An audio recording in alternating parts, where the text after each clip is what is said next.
Greetings and welcome to FTR Gaming. I am your terrible host, FailureToReport.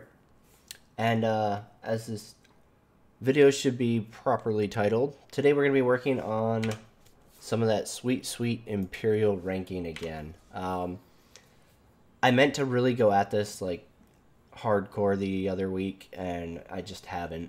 I've been kind of juggling some stuff in real life as well as playing super casual in game, which isn't a bad thing. It's always better to gum at Elite in a casual, like, I'm just here to have fun sort of way, instead of, oh man, I'm gonna grind it.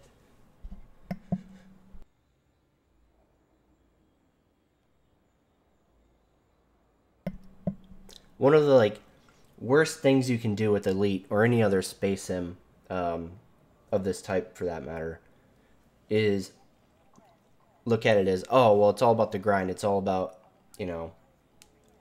getting somewhere as quick as possible, because you're going to burn yourself out.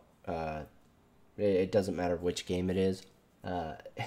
It's just not the way to play something like that. And especially Elite, because Elite doesn't really...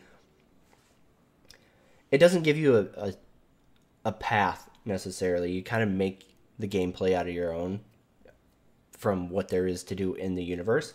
And if you're like, oh, well, my objective is to get to the largest ships possible, and you just murder yourself grinding that out, I mean, you can do it, absolutely. It doesn't necessarily take a long time, but if you're really going at it, you can do it quickly. But when you get there, you're gonna be like, fuck, that sucked, and now what's my objective? Like, what? I don't have a purpose anymore, so I have this big ship and now I have no purpose. So it's absolutely the wrong approach to have with Elite. It's not the way you want to come at this game. If you're playing Elite, you should absolutely be playing it in a sense of finding something you enjoy. For me, I really enjoy the planetary missions. I really like flying into atmosphere, looking for outposts, looking for points of interest on planets, stuff like that is a lot of fun for me. It's one of the reasons I used to play like Flight Simulator X and stuff like that, just for the fuck of landing. I just really enjoyed taking off and landing. I would take off, plot a flight plan to some other airport that was like maybe a half hour out, 20 minutes out, a relatively short flight. Because, I mean, the flying is cool, but it's just flying. But landing is always fun.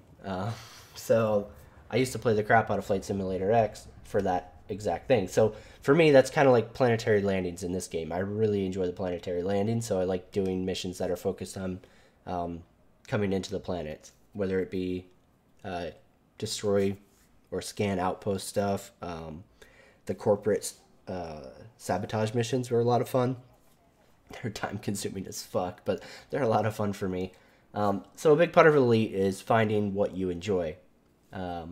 However, tonight I'm going to be kind of going against the grain and doing exactly what I sort of spent some time saying you shouldn't do, and I'm going to be grinding because I really want to make a little bit more progress with this rank. I'm currently at Count, and I need, I think, Duke, which I believe is 2 or 3 ranks from where I'm at right now in order to unlock the cutter.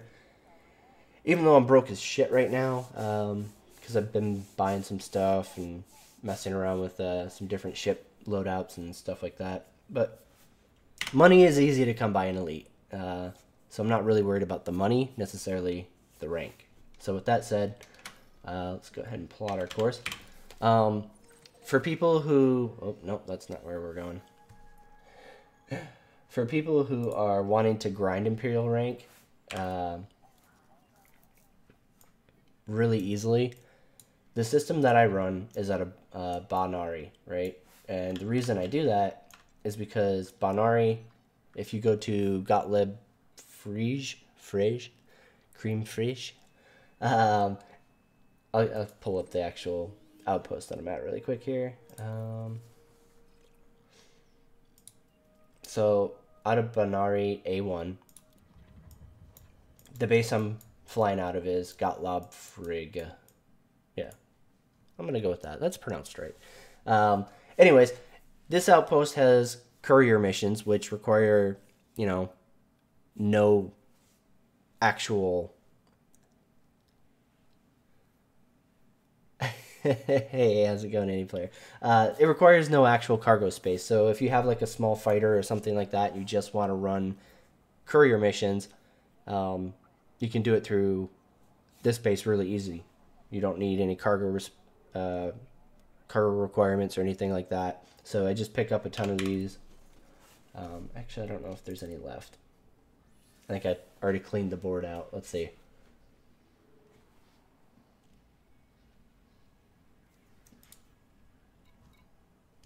Somebody will have one. Maybe? I did grab them all. Yep. Oh, nope. Alright, awesome. Perfect. That worked out. Alright, so you want to grab these boom data deliveries. The reason is you don't need any cargo space or anything like that. It goes into your ship's data drive or whatever. So it takes up no space at all. You're literally running information from one point to the other. And the good thing about Gottlob Frege base is that the only destination that will show up on the board for courier missions is Bartini Enterprise in CF 464. So you're literally always, anytime you see a boom data delivery, you just pick it up because you know it's going to your destination, and you just keep picking them up until you get this one. Too many missions or contracts, and then you know, hey, I'm full, and then at that point you just bounce the hell out and go deliver the data, come back, pick up some more, and rinse and repeat.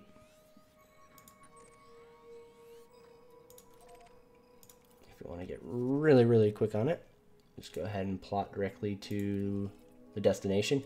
So as you can see, it's literally the only station in this system, so that's why it works out so fucking well.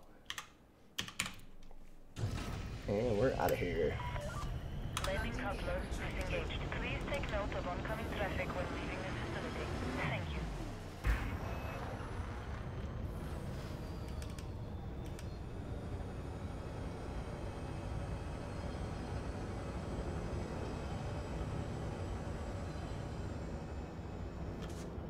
Frameshift drive charging.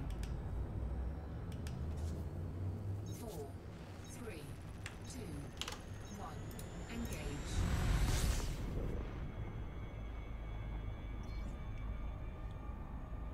Yeah, I wasn't worried about the white HUD too much because, well, I mean, for one, like, all of the Imperial ships are, like, default white. So I was like, okay, I want my HUD to match my ship. So I went ahead and, like, did it white.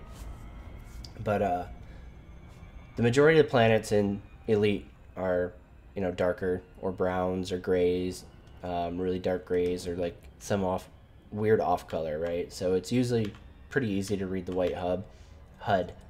And one of the other things that Elite does really well is, you can see it's like shifting blue. But in terms of like the HUD, right? If I come down here, where's she at? I can scale my brightness up, right? So I can really easily adjust my actual HUD.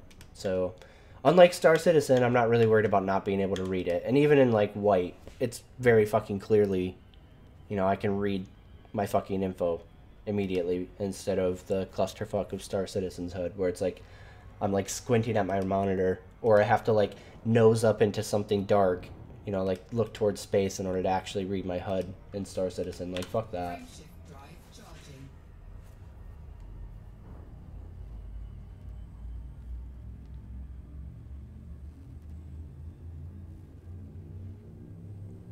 Hopefully one day Frontier Developments adds an in-game HUD customizer.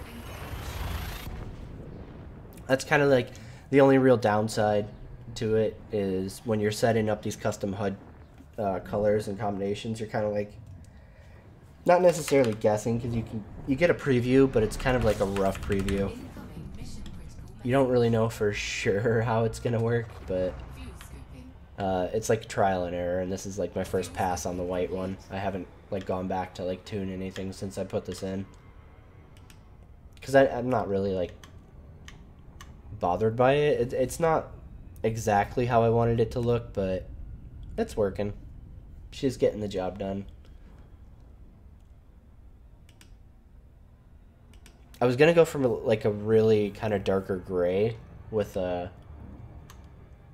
like white dots and everything for the center radar. Because one of the problems I'm having is like if I use the Rift, it feels so bright that it's almost like glare. Even if I like turn it down, it feels kind of glary. So I'm like, fuck, man. So that was one of the reasons I wanted to mess with the HUD. And then I was like, fuck it. It's too much work. I don't want to deal with it right now. We'll come back to that later.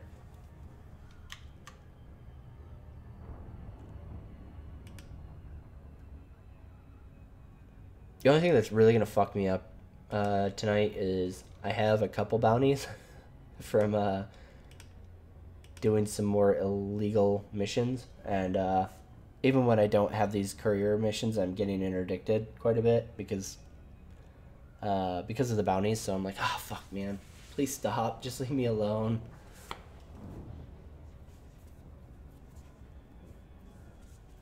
Luckily, the Imperial courier is pretty decent at getting out of the interdiction, so it's not like I'm actually going to be interdicted unless I like really, really fuck up. But it's just the annoyance of getting interdicted.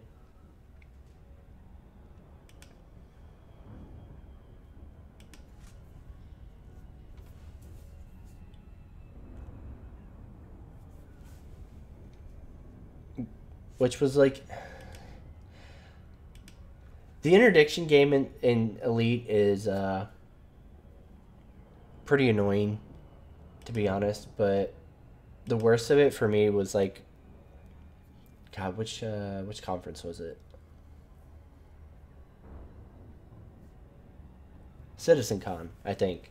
So CitizenCon, when they were showing off like the future stuff that's coming or whatnot, and like Chris Roberts, I think it was Chris, was talking about like getting interdicted and stuff like that, and all I could think was, oh my god, interdictions are annoying in Elite Dangerous, where there aren't mechanics that like artificially make everything miserable. I can only imagine how cancerous interdictions are gonna be if Star Citizen ever gets to that point. Oh shit, it's on the far side over here.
Alright, and then we just turn them all in.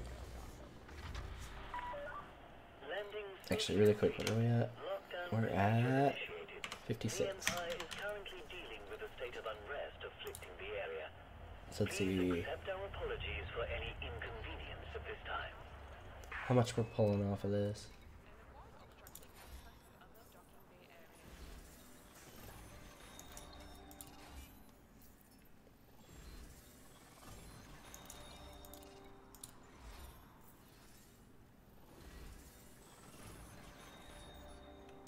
You know, like,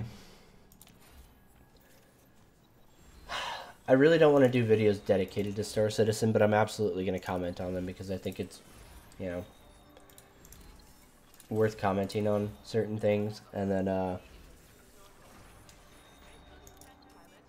I'm also constantly getting comments from people about Star Citizen, so it kind of makes it hard not to talk about it. So while I don't plan on doing videos that are directly related to Star Citizen anymore, I do want to kind of like here and there comment on certain things that I never got a chance to do dedicated videos on before I got just utterly fed up with the whole fucking project. And one of the things that I wanted to talk about and have a video on was game mechanics that are going to make things tedious as hell. And, like, it was something that I never really wanted to touch on because, like, who fucking knows how that kind of stuff is going to pan out, because, unfortunately, Chris Roberts doesn't seem to know either. But the big thing is, like, you know, most game mechanics are so far out for Star Citizen, we really just don't know.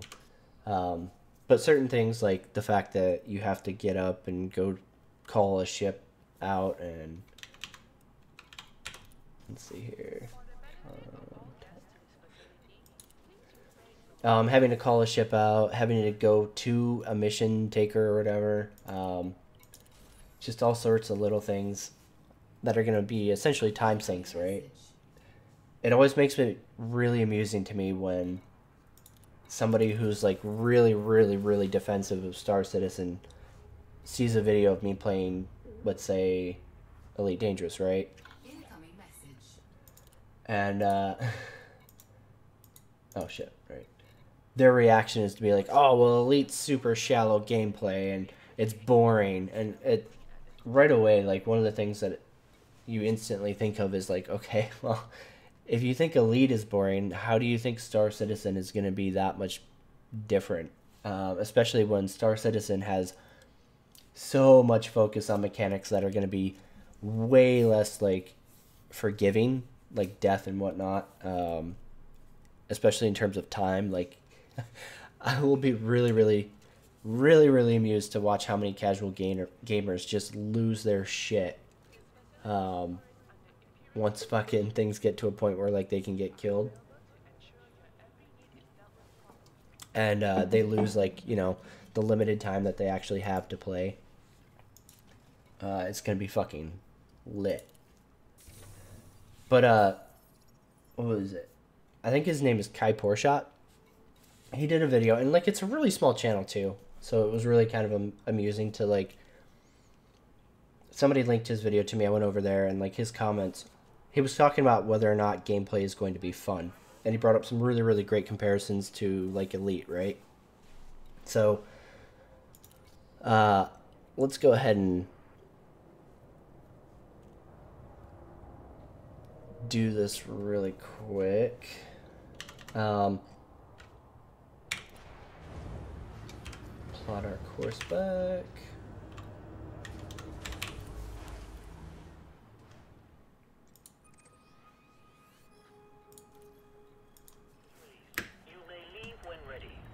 But I want to go ahead and, like, do some actual direct comparisons to Star Citizen. Because I see so many citizens talking about how Elite's gameplay is boring and, you know, monotonous, right? But they go on and on about how Star Citizen is going to be incredible. It's going to be the best game they've ever played. And it couldn't possibly be boring. Stay alert, Commander. I think that stuff's just insane. In this area.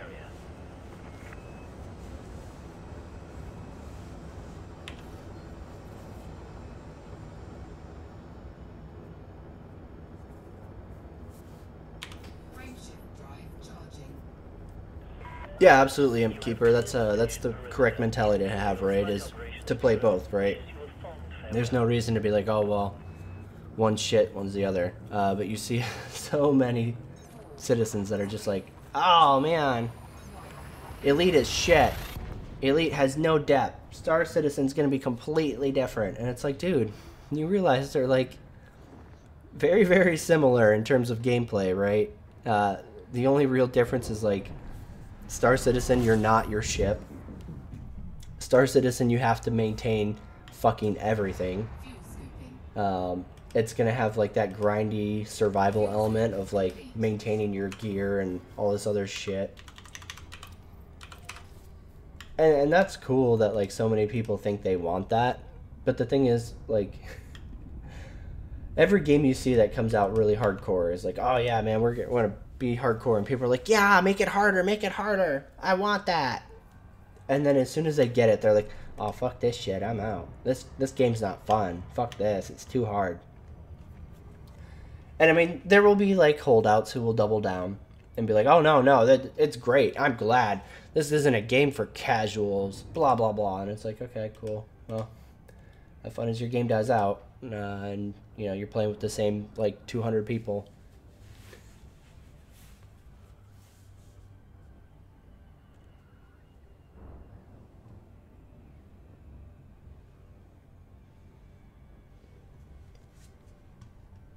Yeah, absolutely, Imp-Keeper. I feel the same way. I wish I had gotten into Elite during the Kickstarter.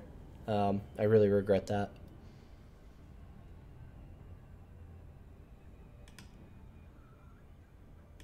I cry myself to sleep over it all the time.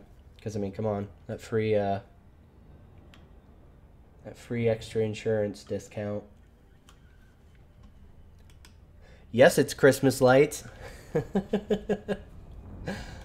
Hell yeah. We're getting festive up in this motherfucker.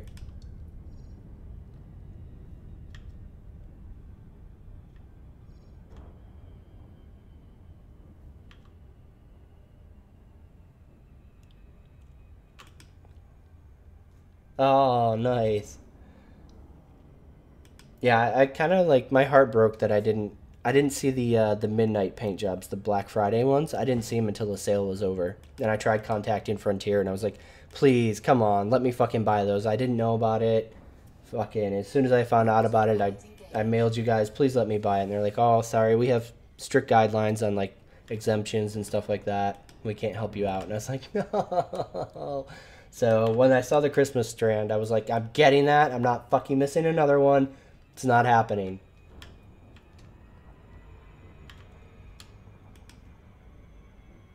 Oh man, I'm sorry. I'm so jealous of the people that bought it. I didn't know, right? Like I had no idea that Elite did that, where they have like seasonal cosmetics. If I'd known that, I would have been paying attention. I would have made sure I got them. Oh no, damn.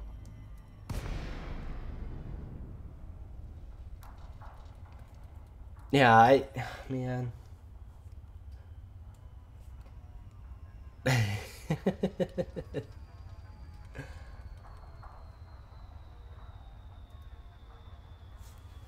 All right, so we're coming into to home base here.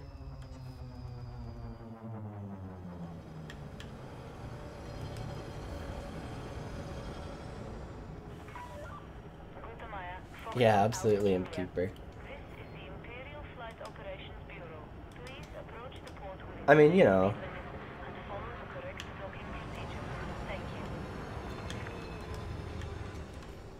like I'm super jealous of the people that do have alpha status for Elite, but at the same time, you know, Set down on it's landing whatever. pad 203. Uh, they get their exclusive for being into it early. It just sucks because, you know, I didn't really know that that was a thing, and I was also influenced by the cultists of Star Citizen not to pledge for this. So Landing gear deployed. even if I had known, I would have been screwed. I'm not sure if you can with the bobblehead Christmas tree. I didn't see that in the store. I'll have to check. Give me a minute. As soon as we land here, I'll see if I see it. But I don't remember seeing a Christmas tree.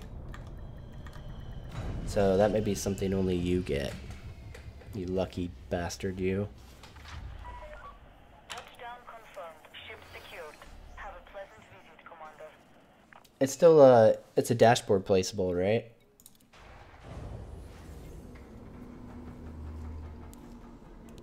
I'm gonna check. But I'm pretty sure I looked for other like holiday specific things. Like I was like, oh man, if there's a Christmas ship paint job, I'm not gonna fucking miss it this time. I'm gonna make sure I get everything. So we'll see. All right. Be dashboards, right?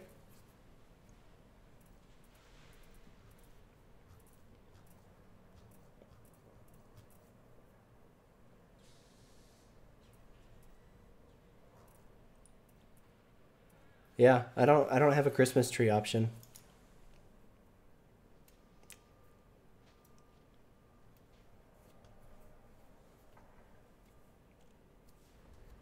What about skulls for the skull throne, Closen? What about those? All right. So this was the comparison I wanted to make between Elite and Star Citizen, because they're both going to be essentially the same sort of gameplay.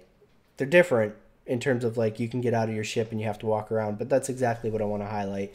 And what the guy Kai Porshot was talking about in his very small YouTube channel video that got like brigaded with fanboys who were like, "Oh, you fucking don't understand it. You don't get how it's gonna work." And so I'm hoping that like by doing an actual demonstration while I'm talking about it, maybe then like people who will see this and are like, "Oh no, Elite's boring." Maybe they'll reconsider and be like, "Oh wait, maybe Star Citizen is going to be kind of a little tedious and boring." So in Elite, I'm in my station. I'm automatically. It's cool. It's cool, Omicron. Failure's fine. I'm used to going by that. I've been going by failure for a while now, so I like that's no biggie. Or you can go with FTR if you really want to abbreviate it. But if this were Star Citizen, I would wake up in my hab or wherever, and I would have to go to, the control area to spawn my ship. Hopefully one day when Star Citizen actually manages persistence, it'll be a little different. But either way, once we have our ship ready, we're going to have to go to the mission giver, which can be God knows where, and, who knows how far you'll have to go for that. We've had everything from Tess Everest up in the ICC probe to actual dedicated mission giver NPCs inside of like Levski and stuff like that, right? Whereas in Elite, I'm like, okay, mission board, and right off the bat, I'm pulling up my missions. While in the meantime, the Star Citizen is probably still trying to pull his ship out. Best case scenario, he's gotten his ship called and he's heading to his mission giver, which again, who knows where that could be.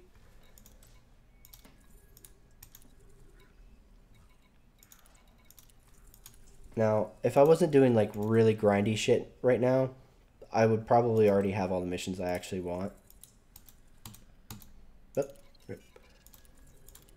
Because I would just be targeting the really high payouts, because normally that's what I care about, right, is make money. However, I am trying to do something else, so I'm not going through and grabbing stuff like this, right, like the Spec Ops contract, the wartime surface scan. It would take me probably like 30-40 seconds to pick up everything. If I didn't fill up my mission log and I really wanted to stack a shit ton of surface scan ones, it takes me just a couple seconds to exit out and then refresh the board. In this time frame, the Citizen's maybe made it to his mission giver, and he's just now, going through his dialogue about, hey, what's up? I want you to go do this, and I want you to go do that, whatever, blah, blah, blah. And at this point, I'm really just like spending extra time by trying to like nitpick which specific missions I want, because I'm doing a certain type of gameplay where I'm trying to grind my faction. So I want a bunch of the same kind of missions, so I'm refreshing the board by exiting and trying to reload the mission board. Which I didn't switch instances, unfortunately, so we'll take that though.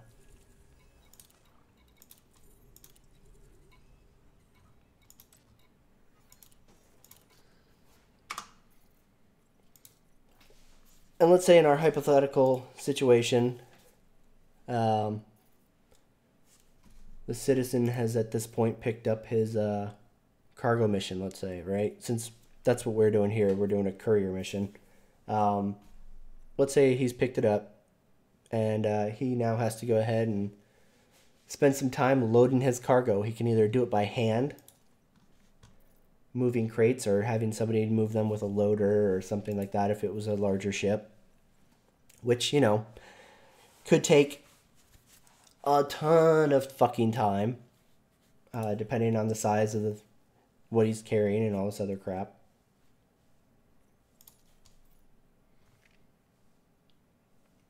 Whereas, so we're looking at like, what, 15-20 minutes to load up a decent-sized hauler. Whereas on Elite, everything is literally right here. I click it, I'm done, right? So if I wanted to, I could have already had missions and left, right? So my elite player, my commander is good to go. He's ready to take off and go up into space and get shit done. Whereas my citizen would still be either heading to the mission giver and navigating all the fucking elevators and corridors and all the other bullshit on a station, or going through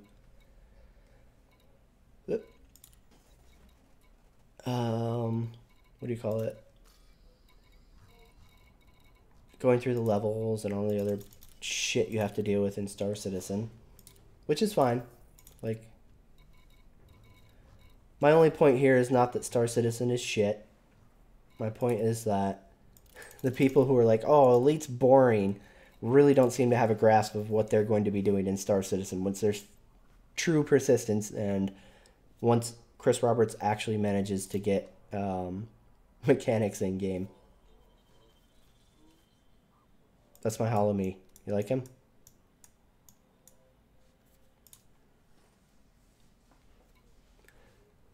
Alright. I think we're pretty much good here. So let's go ahead and we'll take off.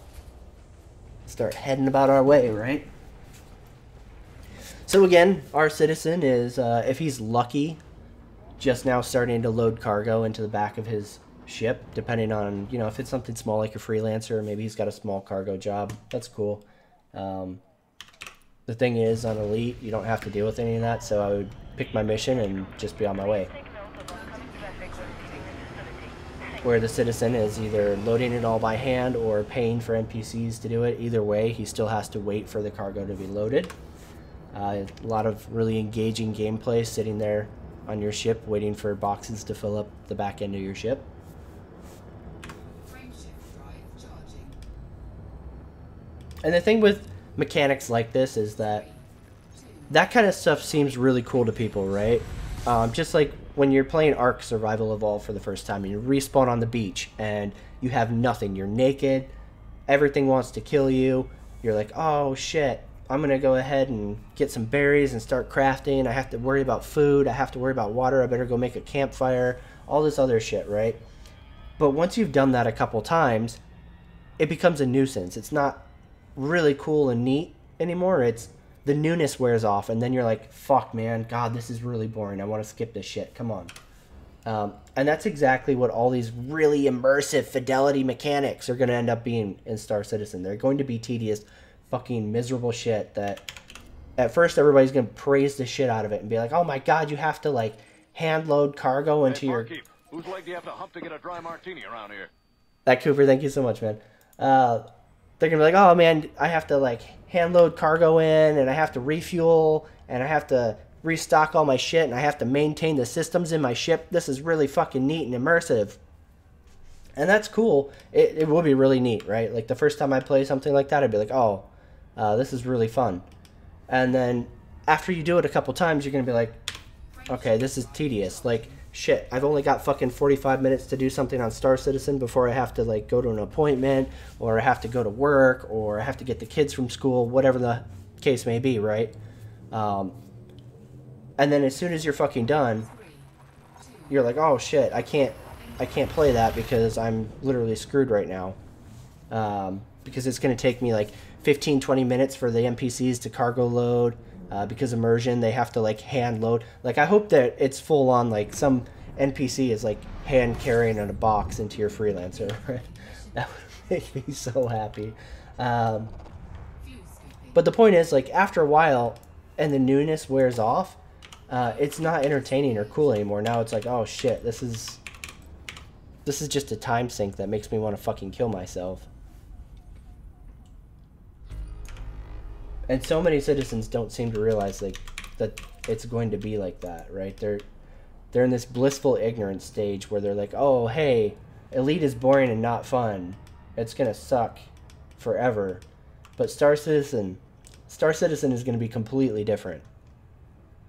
And I just don't realize like how they can have that mentality where they think it's going to be completely different for them.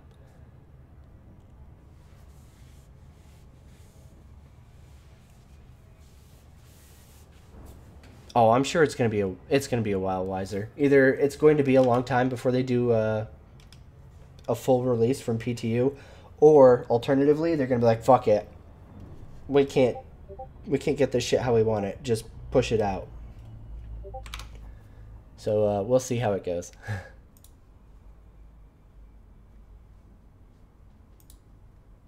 Incoming mission critical message.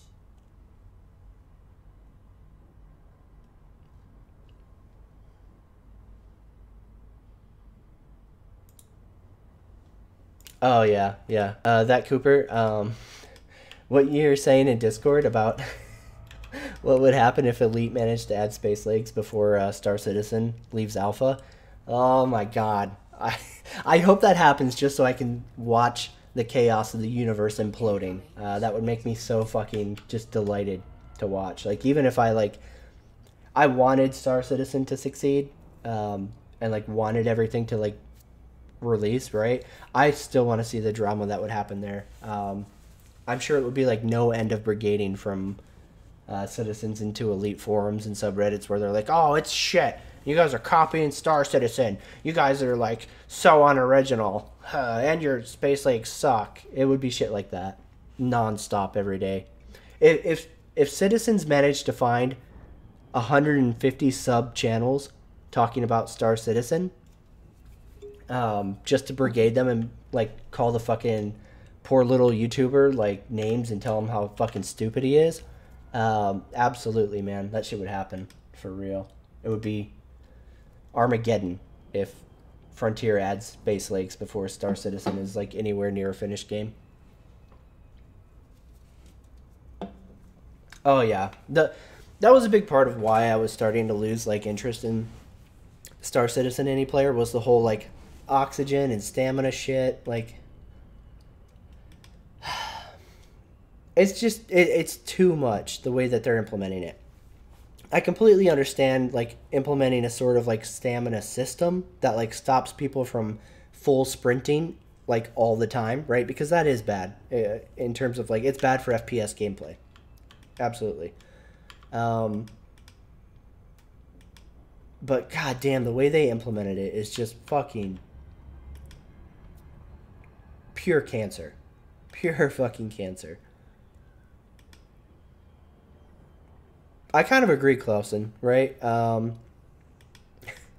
Unfortunately for Star Citizen's case, I agree that they're kind of like taking two different paths. I feel like one is building down from the finish line, and then the other one is building from like a foundation up. In terms of like, Elite put out a game.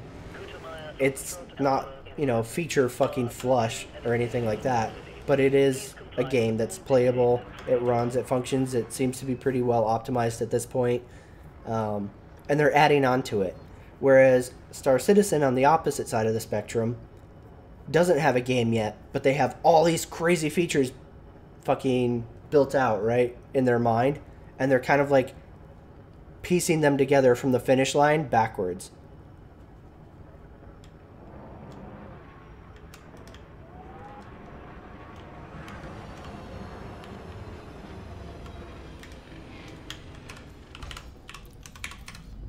Oh shit, fuck. Hello. Access is now granted.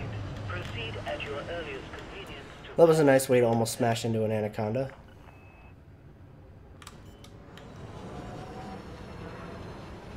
Cool. Landing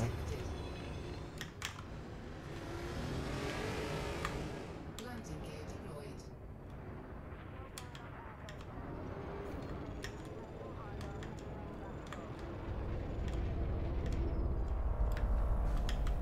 Rip. Please be more sensible with your flying, Commander. Oh man, I knew I was gonna fuck up that entry from the get-go. I was like, oh, shit's gonna get smashed. That's alright. We're good. Fuck it.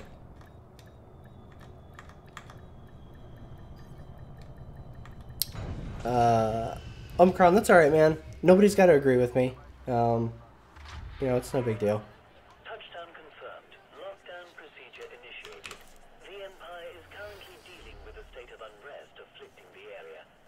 Please accept our apologies for any inconvenience at this time.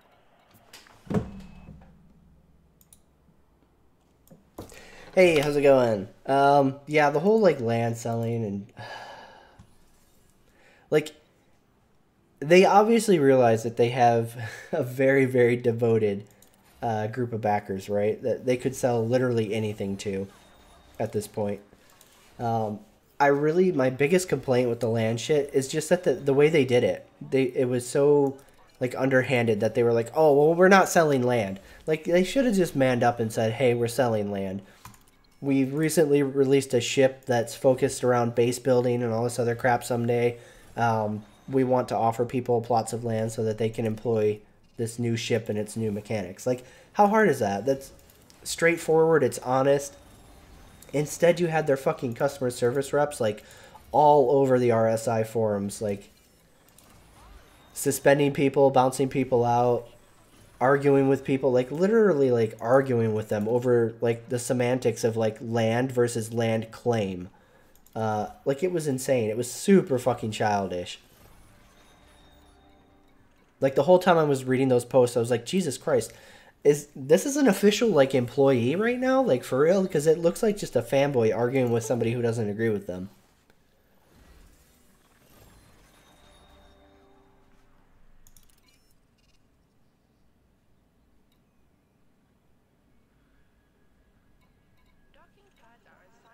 Yeah, absolutely. Absolutely. Like, just say it. Say what it is. Why would you try to dance around that? Unless you're not proud of it, right?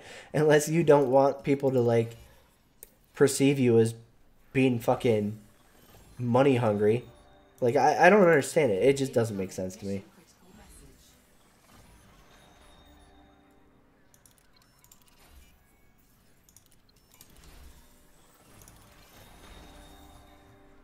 It felt like the amount of effort they went into, like, arguing with people over the word land was just, like, not worth it at all.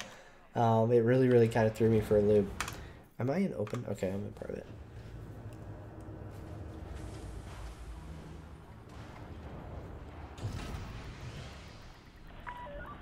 Landing restraints released. Depart when ready. Yeah, it's a pretty good deal.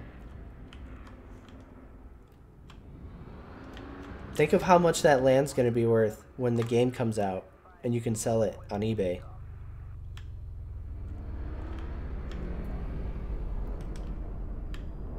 This is a ground floor investment opportunity that you guys are really overlooking right now, okay? I'm telling you, you go ahead and buy up a ton of those 8x8 kilometer plots. As soon as the game goes live, you find all of the really juicy protected UEE land that's like good visuals, good minerals. Claim the shit out of that stuff. Go ahead and get your beacon set up. And then boom. Jump that bitch on eBay or sellmystarcitizenland.com and you're good to go. You're gonna make way more than your money back. Like I could see people easily like quadrupling their money at this point, you know? Have a good trip, Commander. It's gonna be great. Alright. Oh man.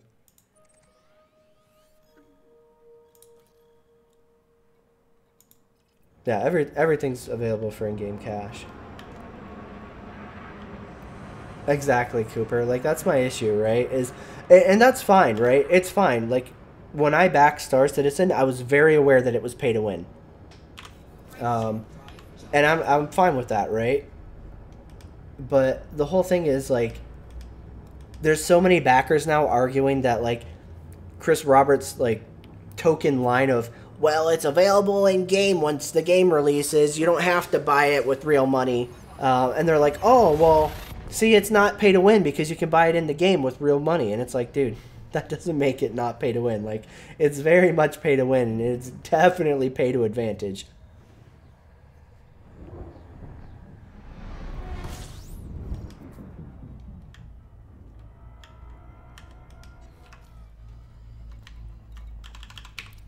And, you know, like, the whole thing, like, it's like a parallel with how Chris Roberts pitches, like, everything, the everything dream to every backer or potential backer, right? Like, my ideal Star Citizen is completely different than, like, let's say Clausen's, right?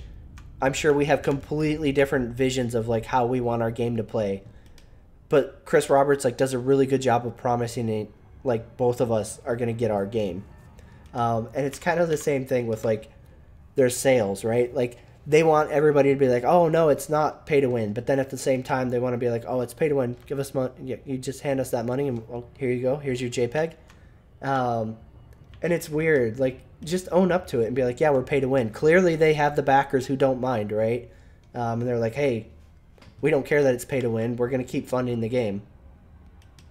So I don't understand the whole like aversion to just being like, hey, yeah, it's pay to win. It's really weird how they try to walk back like any accountability by saying, oh, well, you can get that in game with in-game money. Don't worry about spending money now. And it's like, okay, well, yeah, I can get that with in-game money if I can earn in-game money while I'm being camped to death and griefed to fucking high hell by the people who did spend real money. And that's the biggest thing, right? Like, I know a lot of backers don't want to accept that, but Star Citizen is lining up to be a griefer's fucking paradise. Like, that game, there's just going to be so much to balance, and it's going to be so easy to grief people. I honestly hope it gets made just for that.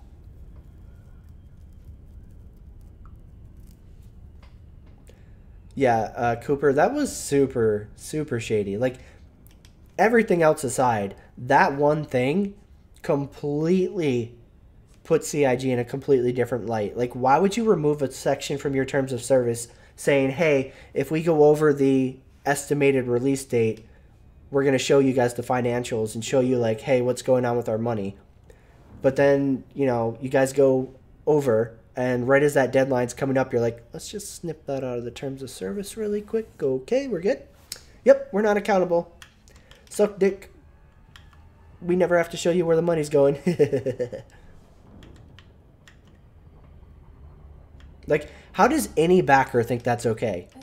Any backer. It doesn't matter if you're a fanboy, if you're a cultist, if you're a casual backer, if you're a goon, whatever. How does anyone think that that is okay? That is such a fucking, like, not okay thing for any company to do. To take publicly funded money for a project and then say, hey, you know, if we're running late, we're going to show you where the money's going because, you know, you paid us for a product, right? And then right as that deadline comes up, you're like, no, actually, we're not going to show you. We're going to go ahead and take this out of the terms of service that, you know, was in there and that we promised you, you know, when we were taking your money. Now, nah. How does anybody rationalize that as okay? That's what I want to know from, like, anybody. If anybody watching this is a fanboy or a cultist or, like, you're just super into the project, how are you comfortable with that? Like, I'm not even going to get into, like, game issues, missing mechanics, any of that shit. I only want to know, how are you comfortable with the fact that, like, CIG exempted themselves from being financially responsible and having to, like, show you where the money was going?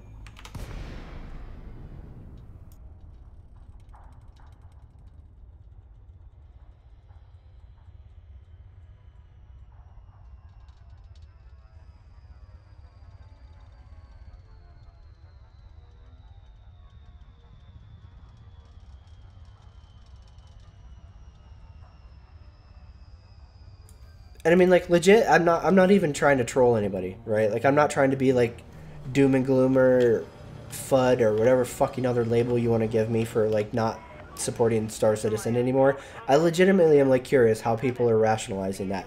I'm curious if it's a matter of, like, backers weren't aware of it, which would be cool, right? Like, if you didn't know, no shame in that, right? Like, I didn't know that they did that either for, like, the longest time.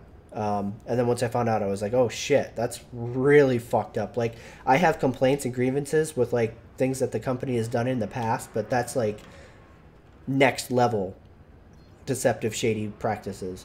So if you didn't know, like, hey, that's cool. No biggie, right? But if you did know, how are you okay with that? That's my question for anybody who's really into Star Citizen still, supporting the project, any of that. and you know that like Chris Roberts essentially was like, hey lawyers, go ahead and legalese your way out of having to show the backers the money and where it's going.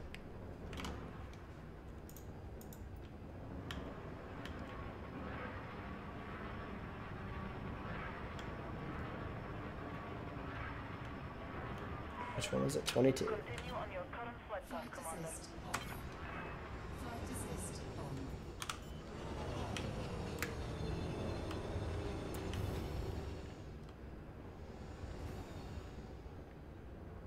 Landing gear deployed.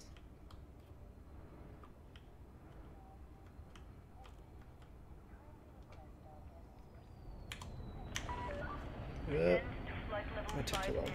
No, I guess not. Alright, we're good. I thought I took too long to backburn.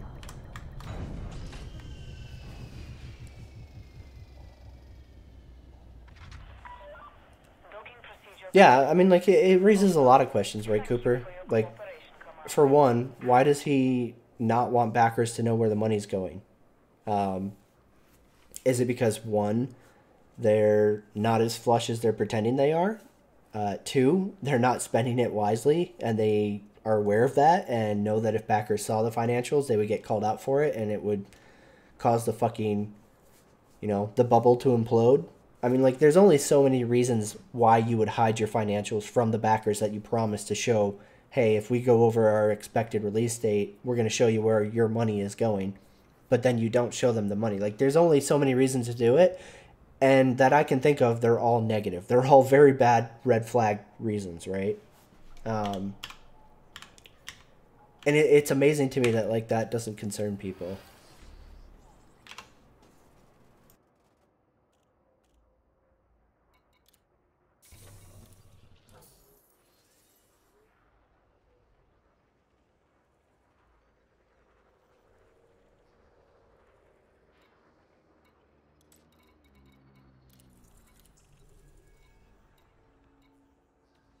Absolutely, Cooper. Play devil's advocate. I'm curious. I'm genuinely curious, and that's why I was hoping that like there was some big Star Citizen fans in chat that would like enlighten me, because I'm genuinely just curious. Like I want to know.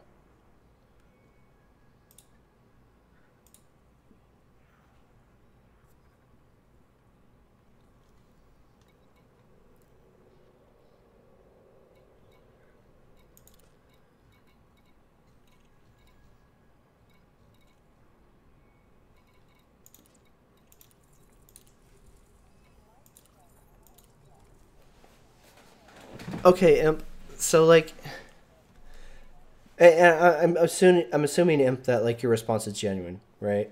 I agree that that from the very beginning there absolutely have been people that just want Star Citizen to crash and burn, no doubt. The issue I have is if you made promises to the people who are investing money into your product that you're going to show them the financials, and then you go back on that, that doesn't inspire any confidence in one, the backers, or the people who are like, you know, waiting on the outside, like, oh man, I hope this game fails, right? By you removing the terms of service and not showing the financials, it's like the exact opposite effect, right? Like you're literally like handing them more pitchforks to come at you later. And to convince other people to like pick up some of those extra pitchforks. Like it just seems really odd to me. That they would do that.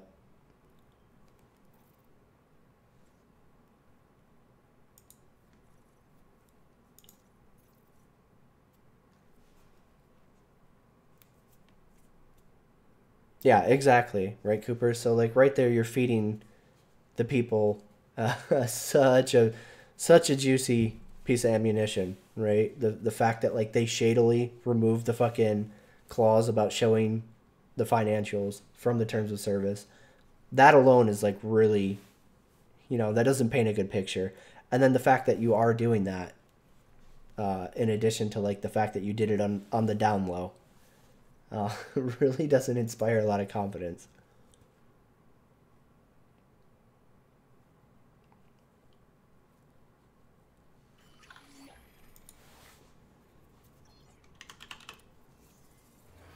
see if we waited long enough. Hopefully, maybe.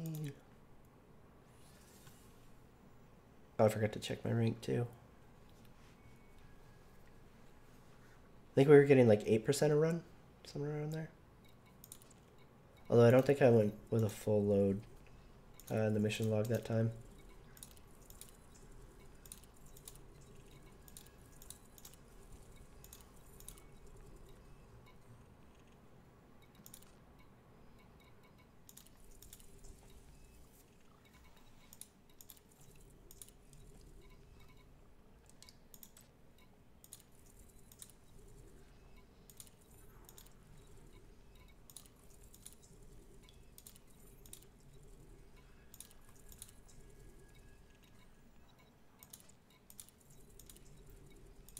Every time I'm taking these missions, I'm like, God, how many more can I take? Fuck.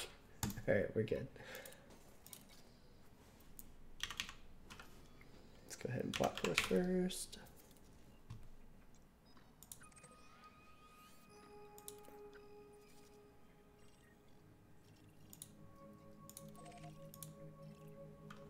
Alright, let's do this. Oh yeah, right. Let's see, we are at 70. Aha! Slowly but surely.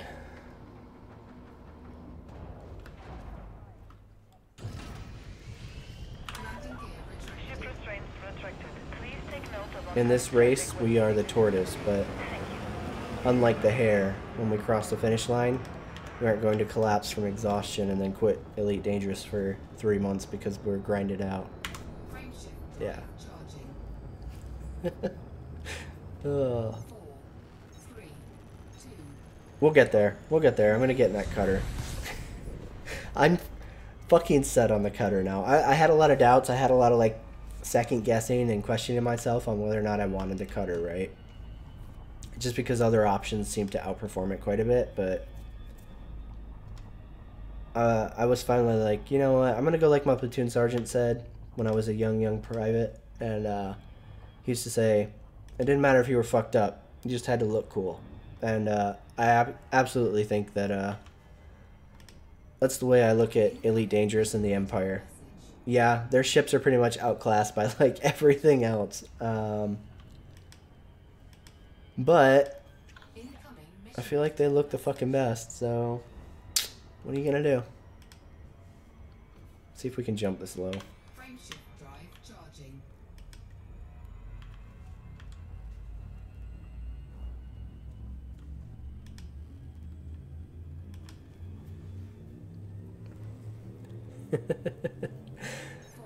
I mean, honestly, and I hate to say this, right? Because I do really like the. One second, let me tune this down just a little bit. Okay, I really do like the Imperial ships a lot, but they just get outclassed in every way, and it really hamstrings them that the Imperial ships go from like the Imperial Eagle, the Imperial Courier, which is the one I'm in, right? Like, it's the next up from the Eagle. I went the wrong way. And then, like, right after the Courier, you go into the Clipper, which is fucking huge. And the fact that, like, its engine struts go out so far, it makes it a large pad-only ship.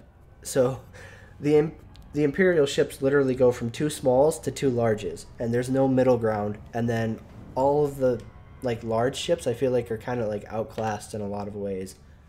And it just really fucking kicks me in the balls because I fucking love the Imperial ships, but I feel like the usefulness is just not there, and it's a real shame. Exactly, Imp Keeper. Like, I really hope that, like, in 2018 season, the Empire sees some middle ground ships that, like, aren't just there for fluff, right? But actually have a purpose and do that purpose well. Like, I hate that, like, everybody's like, oh, we'll just get a Python. Get a Python. Oh, I want a decent explorer. Get a Python. Oh, I want a trader. Get a Python. Oh, I want something for bounty hunting. Get a Python. And I'm like, fuck, dude, maybe I don't want a Python. Like, I don't like the way they look. I appreciate it. Like, I'm not trying to like shit on the Python, and I know there are people out there that like the Python, and I don't want their experience cut down, but I would like my Imperial experience like bumped up a little bit.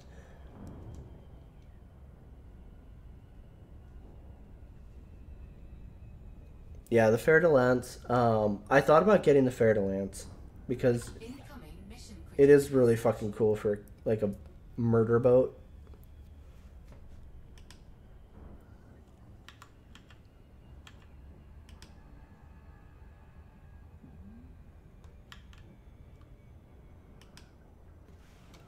Hey, there's nothing wrong with the adder. I like the adder. The adder used to be my like jump around the galaxy boat for like the longest time. I really like the adder, man. I don't know why. I don't know what about it. I just really liked it.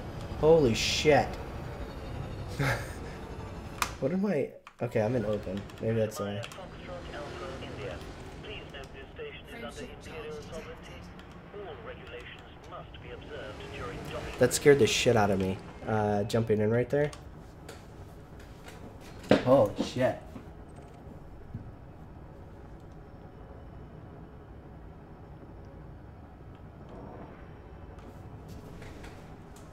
I really like the, it's not necessarily a Type 6, but the keelback. I really like the keelback. I know like a lot of people hate it, but I really like the keelback. The other one I really liked are the ASP Explorer and the ASP Scout. Oh, so good. So fucking good. It sucks a little bit though, because like they're essentially like flying bricks, right? Proceed at your earliest convenience. And I kind of hate that. I hate that like cosmetically, the Asp Explorer and Scout are both kind of just looking, but they're both really fucking good ships. So it's kind of hard to complain about.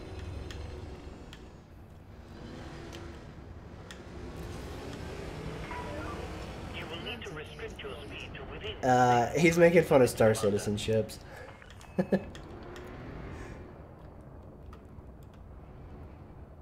Honestly, like I would consider the Imperial Courier to have like one of the worst cockpits in Elite, which is weird.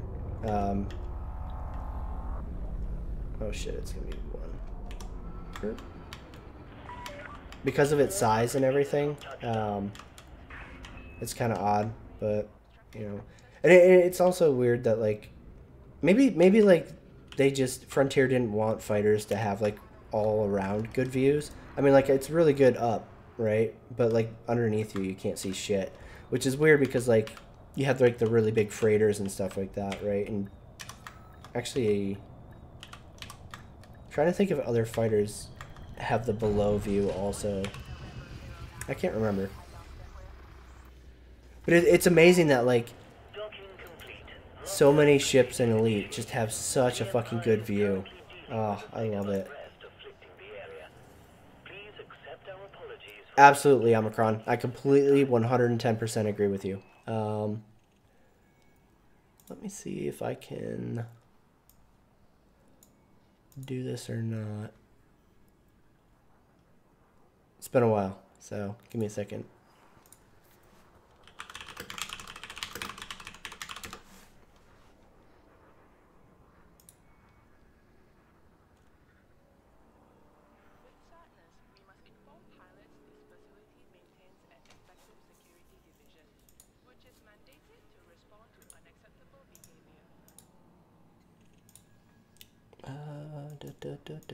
So I lost all my OBS settings because I reinstalled Windows, so everything's like a chore for me now, so I apologize.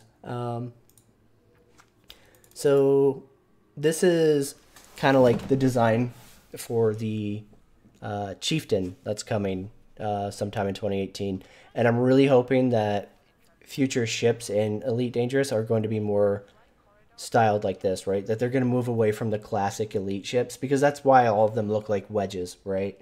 Or a lot of them look like either wedges or like boxes, because they're all based on the old classic elite like pixel versions of the ships. So in one sense, it's cool that they stayed true to like their heritage, their old ones. But now that they're pushing out ships that weren't in the old school like arcade graphics versions of Elite, I really hope that we see more ships that look like that. Because I mean that thing, I'm like, oh yeah, wireframe. Thank you, Cooper. Yes, my bad. Which base am I at? Oh, I'm at Bartini. Nope.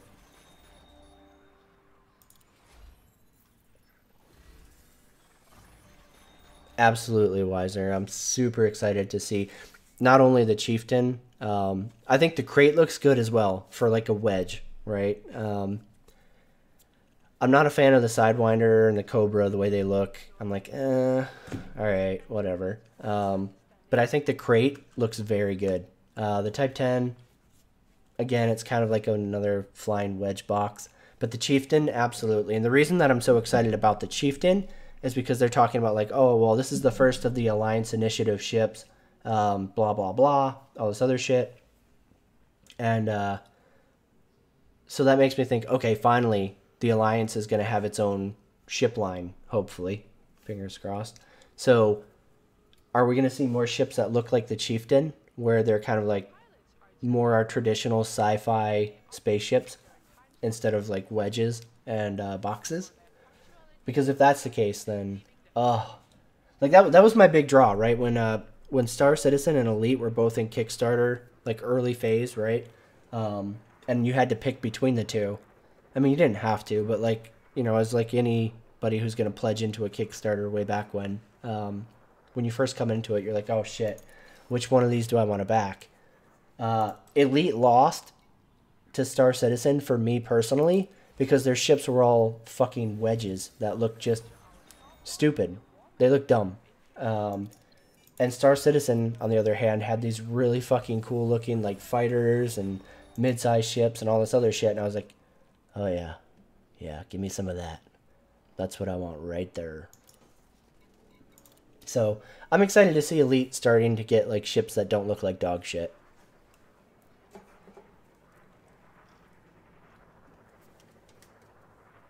Now, granted, that's entirely personal opinion and personal taste. You might not agree with me. You might think, hey, the Sidewinder is the single most sexy fighter in the galaxy, and that's fine. But for me personally, and I think a lot of other people share that complaint, because I've heard a lot of other people say it, like people who aren't active Elite players are like, oh yeah, the ships in Elite look stupid.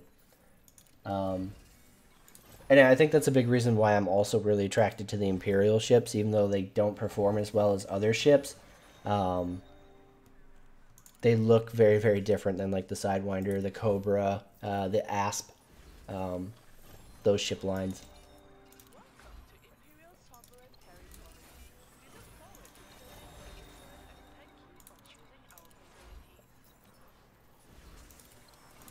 Cargo hold at maximum capacity.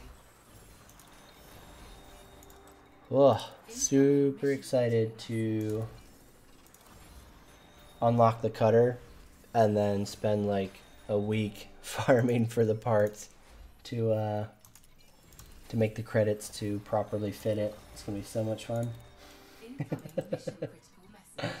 Oh man, actually, are any of these going back to Nari? Maybe.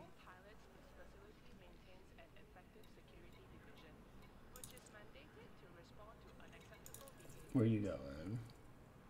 Nope.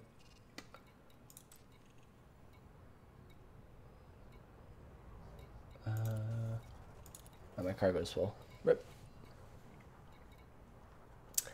I do like a lot of the Lakon ships. I mean, like, I don't like the Asp, for instance, cosmetically, but it performs so well, and the cockpit is fucking exactly what you would want in a space cockpit, right? Like, I can see very well around my ship. You have to fucking love that. The keelback, I do actually like, even though like it doesn't perform, you know, as well as other options, medium options, like say the fucking Python. The keelback is just so nice. Being able to have a fighter hangar in there is really nice if you're just hauling cargo. I mean, it takes up some space. I feel like that's the biggest problem with the keelback is it does less of a job than the Type 6 in terms of hauling in order to trade off for the fighter hangar.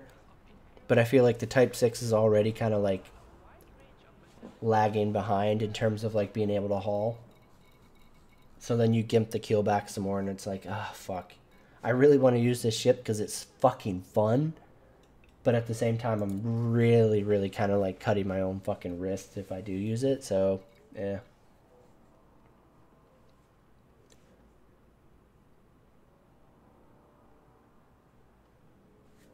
Yeah, yeah, absolutely, Wiser. Absolutely. The pricing kind of sucks. Alright. Back to Nari. Don't worry, Wiser. You can acquire that Constellation Andromeda in-game with in-game money. Don't feel any pressure to spend real money.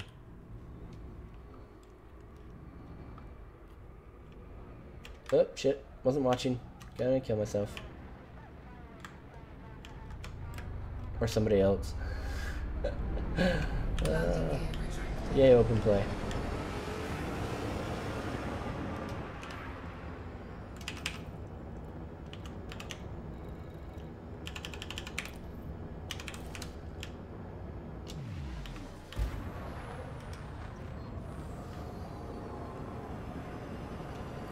I would really like to try that. So, like, one of my big issues is I really haven't done anything with engineering yet. I've mostly just been, like, fucking around and having fun, and engineering really seemed tedious to me. So I haven't really done any engineering. But I could see an engineered keelback actually being pretty cool. So that's a really good point, Wiser.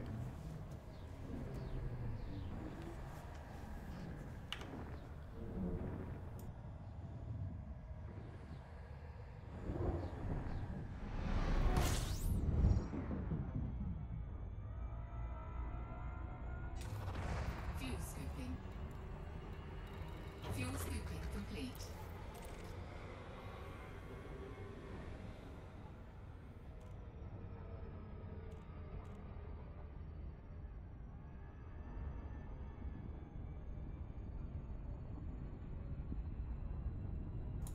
So I didn't realize that I was on open play, so for any of the Star Citizen backers who absolutely hate me, this was your chance to stream snipe me and gank me and make me throw my keyboard across the room.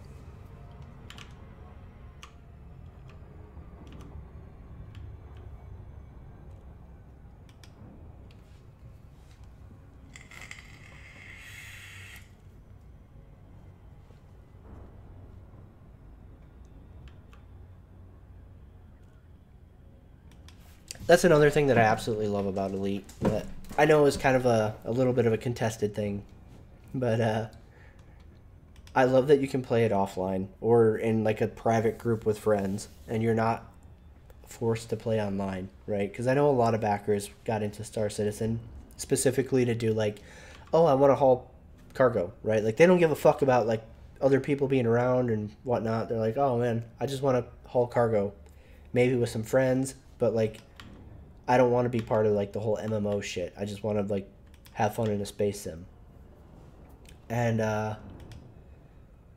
would be shocked if we ever get to a point where Chris Roberts delivers on the promise that like we're gonna have private servers and stuff like that.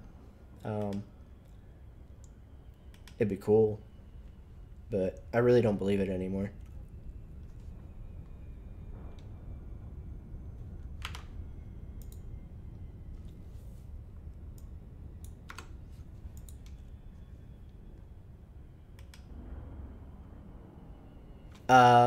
I don't believe you can buy ships in the PU, Wiser. Eventually you're supposed to be able to, but as far as I know, they haven't added that. I don't think they will anytime soon. I think Chris Roberts will keep making excuses for why they can't do that yet. Because as soon as they do that, people are going to stop spending money, right? They're going to be like, oh shit, hell yeah. I can earn this in-game now. So I really don't see Star Citizen switching to the in-game PU stuff anytime soon. Orbital flight engaged.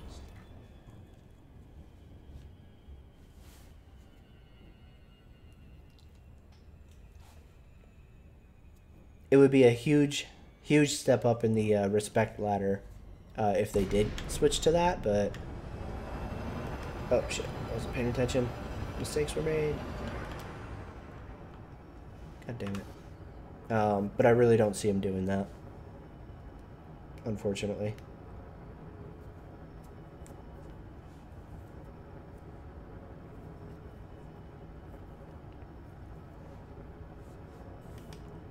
God damn it. Drive charging. 4, 3, 2, 1. Engage. Yeah, right. Like it just seems like it would be super counter to CIG's financial interest to switch over to the in-game thing anytime soon.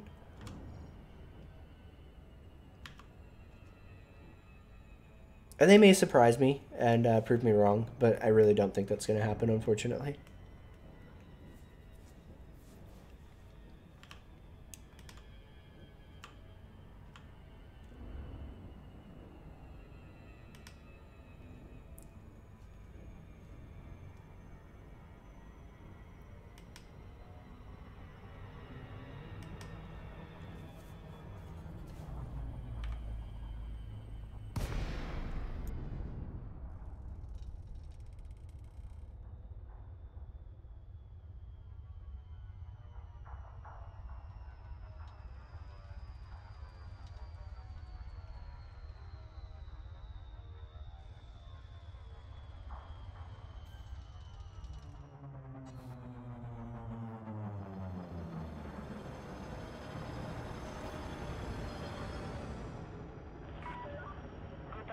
Foxtrot Alpha India. You are now within Imperial jurisdiction. Kindly maintain decorum while conducting business at this facility. Thank you.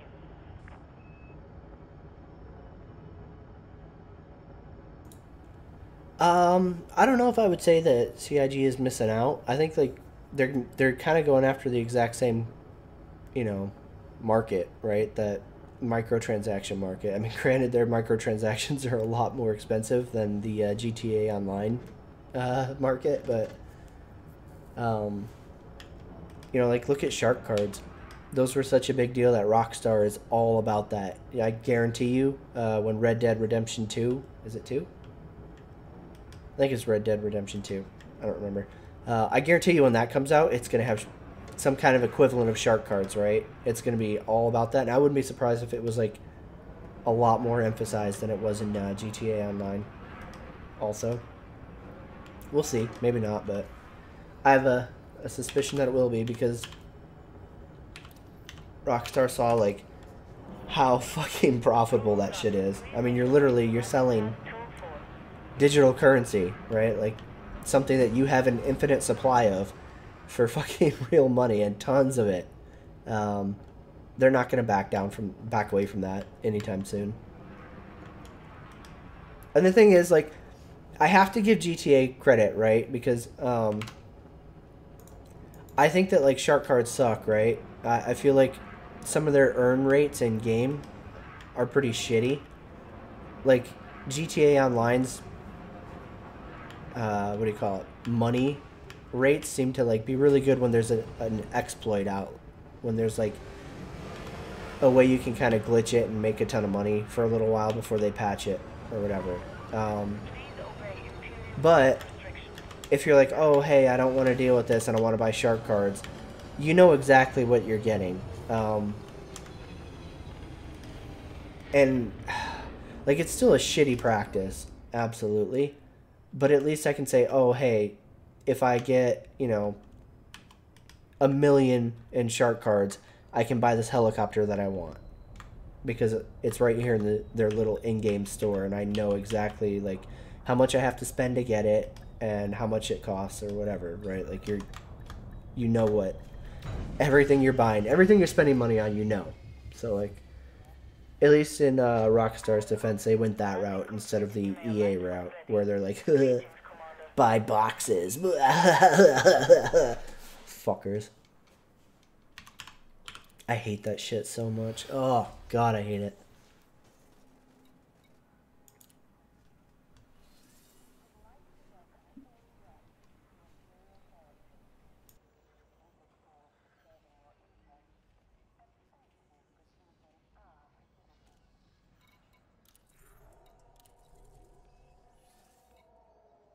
I mean, it still sucks. It's not a good thing for gamers that, you know, we have that kind of shit at all.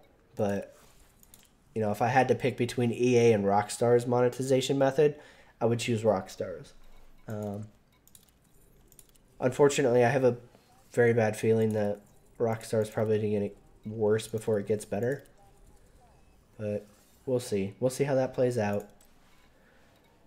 I'm just gonna go ahead and brace myself now because I'm like, oh God, I can only imagine.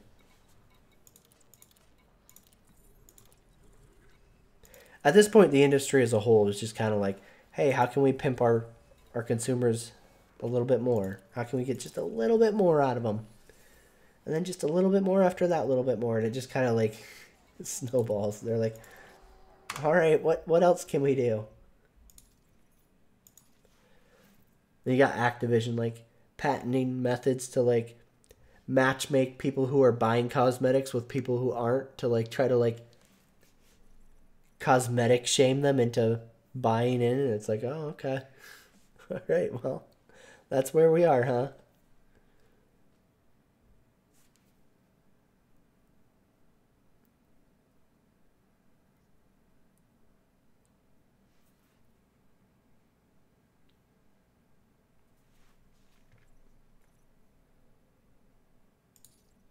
Yeah, absolutely, Cooper. Absolutely. They're like, no, we're gonna slip the whole thing in. We're going balls deep.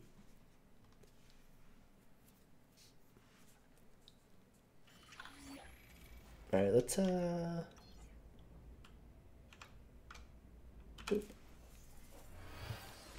switch this up for a minute.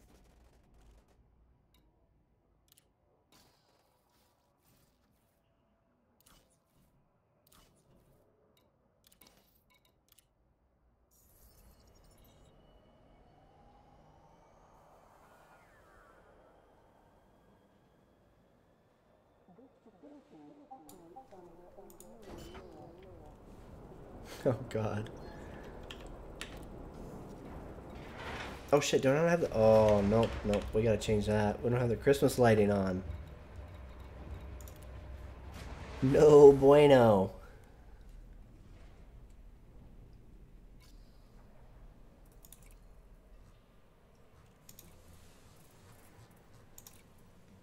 There we go. That's better. All right. It's more in line with the holiday spirit.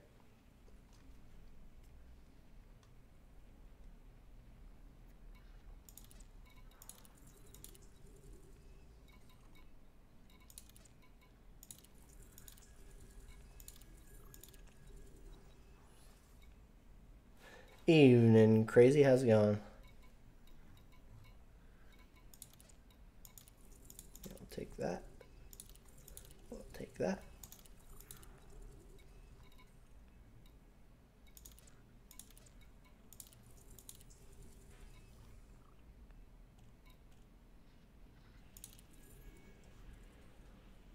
Oh man, I want to deal with killing 8 of those things. Let's see. What do I have for weapons right now?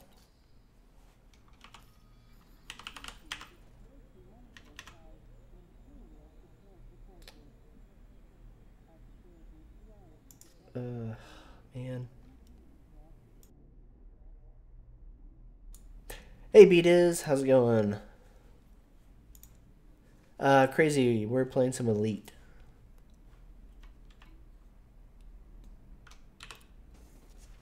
You know what, we're gonna go ahead and take that corporate strike mission. It's gonna be a little bit of a bastard. It's gonna be tedious as fuck. But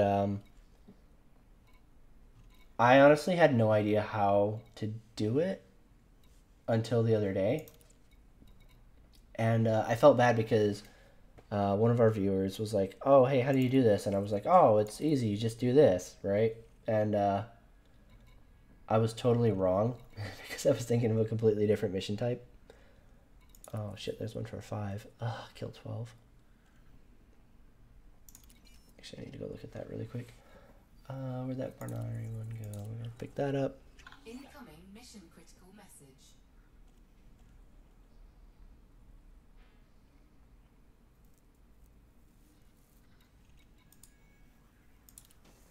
And which outpost?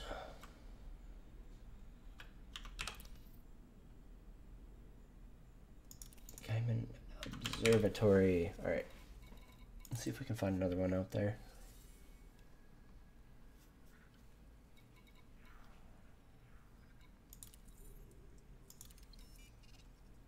O'Brien survey. That's not worth picking up.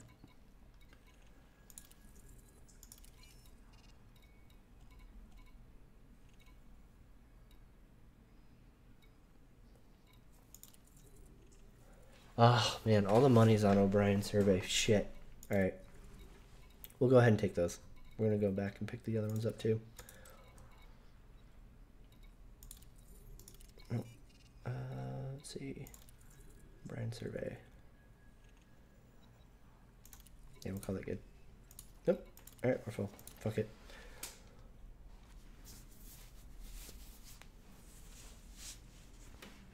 You do not need a special module to land at a base. The only thing you have to have is the Horizons expansion, which is fucking worth it. Absolutely. All right, so the base game of Elite costs you $30. And then Horizons, which is planetary landings, multi-crew, some other like stuff like that, costs $30. But the thing is, it gives you all of their like expansion stuff for, you know, up until this point, as well as everything in 2018 is free as well. So all of the new content that they come out with in 2018, you get for free for $30 extra. In my opinion, it's absolutely worth it. Absolutely. 110%. So essentially you pay $60. So like think like a full price, you know, random game. So like Call of Duty fucking World War II. Some shit like that, right? Like instead of buying some game that you're going to play for a month, you buy that and you're fucking set for like over 2 years worth of content. In my opinion, like there's no question, especially, I mean, granted, like I'm somebody who would put a lot of money into Star Citizen. So for me personally, you know, the price for a full, like the full Elite Dangerous is really, really, really reasonable. All right, let's go drop these off first, and then we'll go do the corporate strike.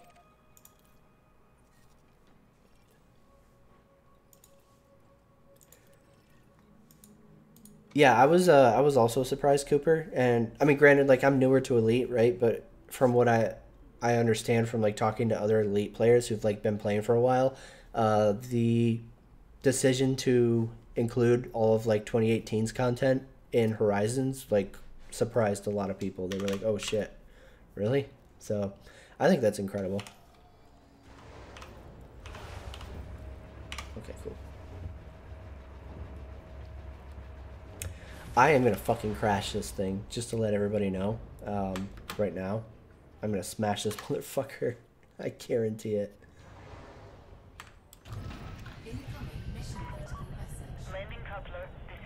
Yeah, absolutely. What B-Diz said, like, there's no microtransactions, there's no, like, them nickel and diming you. The only thing you can spend money on, in terms of, like, microtransactions, is all fucking cosmetic, which is completely optional, right? Like, shit like these Christmas lights. You don't have to buy them, but, like, if you want to spend some extra money and, you know, fund the game while also getting, like, something cool and on the side, you can. And it's like, the Christmas lights were, I think, $6, something like that. It was super cheap, right? And again, like, it's something that you absolutely don't have to spend money on, but, you know, I love buying cosmetics. I'm, like, a huge fan of games that use cosmetics as a means to monetize. Charging. 4, 3, 2, 1. Engage. Absolutely, absolutely. And, like, I think that's incredible of them. You know, the fact that Frontier was like, oh, hey, you know, we could very easily exploit the space sim genre and, you know, players by having like pay to win shit or charging for like all sorts of like nickel and dime shit. I mean, look at the flight sim industry, right? Like, look at games like Microsoft Flight Sim, Train Simulator, even like every other, you know, sim genre. They fucking bleed you to death through like microtransaction DLCs and shit like that. And Frontier really, like, they just don't. It's insane. I feel like they're doing monetization's absolutely the ideal way for a gamer, right? Like, you don't have to buy it, but like it's there if you want to. And it doesn't affect, like, if I buy the shit out of fucking their monetization options, it doesn't affect anybody else, right? Like, other than they have to see fucking like lighting and shit like that. And that's it. Frameshift drive charging.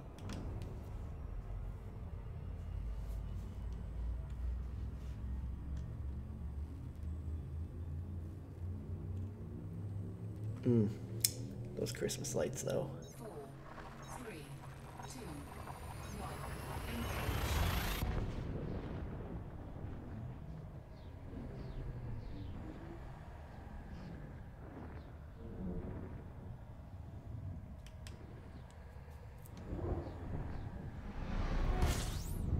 Incoming mission critical message. Alright, we just go drop this shit off real quick. Where are we at?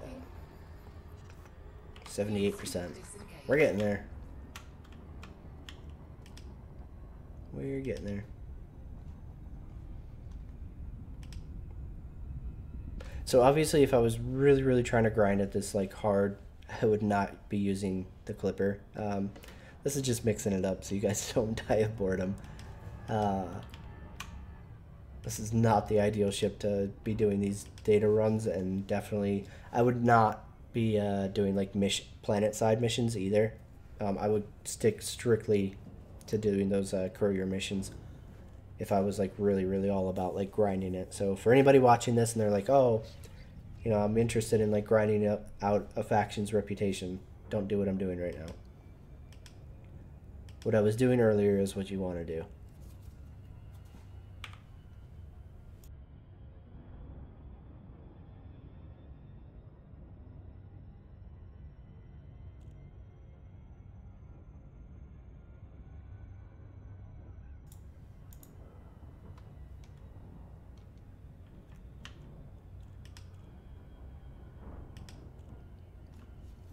Hey Alex, how's it going?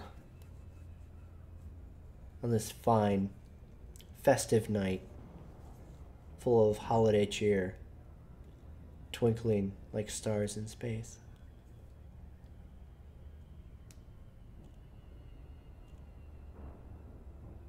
I fucking love that they added this light strand. Like, it's something so small and petty, but at the same time, I just fucking love it.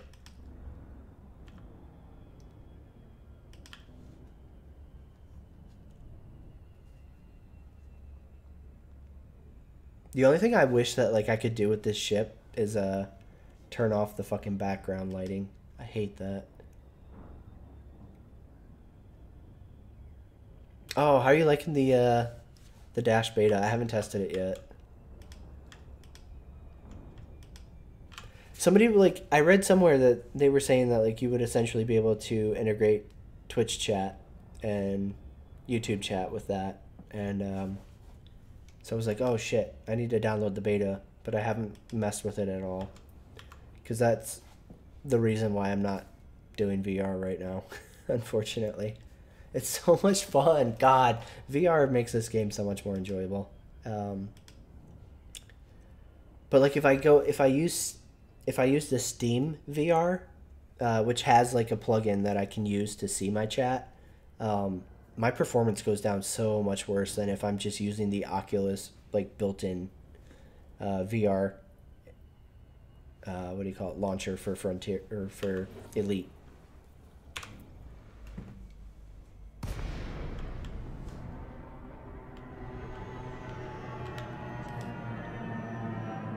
Oh no shit! Wow, nice. That's awesome. Comply with all Imperial dictates while docking at this facility.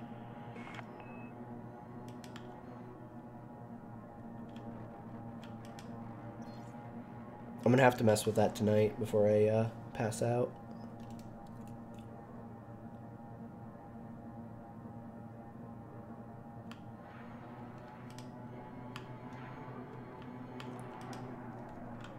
That's really like my only complaint with the Rift is I'm like, man, I probably should have bought a Vive just because everybody says like it's so much cleaner in terms of like integrating with like Steam and everything else.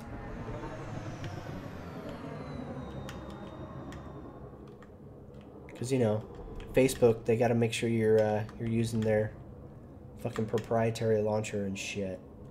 Goddamn bastards. Scan detected. Access is now granted. Please proceed to Bay 25.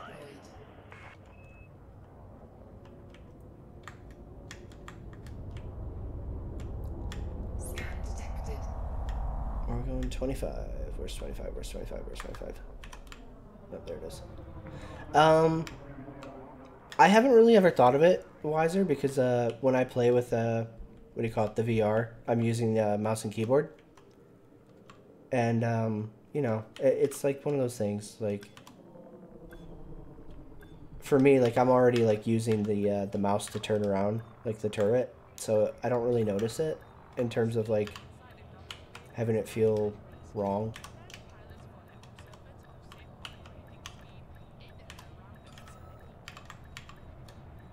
Yeah, absolutely, absolutely, Alex. Like, and that was the big Rift sell for me, right? Was the price. I mean, Docking complete. You may alight when ready. $399. You get the Rift VR headset. You get the 2 sensors. You get the fucking the touch, and then you also get, you know, like it's so fucking comfortable. I don't know like how much more comfortable it is than the Vive because I've never worn it. But holy shit, like I absolutely, like I passed out with the Rift on a couple nights ago. I legit fell asleep.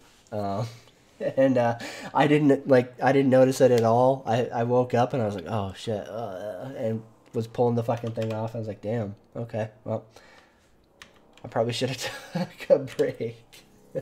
So I mean, it's comfortable enough that I can literally fall asleep with it on my face still. So yeah, I have no complaints about the Rift in terms of comfort. I don't understand. I mean, you know, everybody's face is different, and also like, I was thinking to myself the other night when I was using the Rift, I was like, you know, maybe the reason that it feels so comfortable to me is because I'm used to the skull crushers that you get in the military to mount your night vision optics, right? And those things fucking hurt so bad. I really like have no words to describe how fucking miserable it was to wear those things. So for me, putting on the fucking Rift is like heaven. Yeah, let me know, Alex, because I'm really curious how that works. Like, are you launching a specific app on the dash, or is it like just a screen emulator? I'm really curious because like I use Restream chat app for seeing everybody's chat, right? So that's like what I need to be able to display with the new dash setup.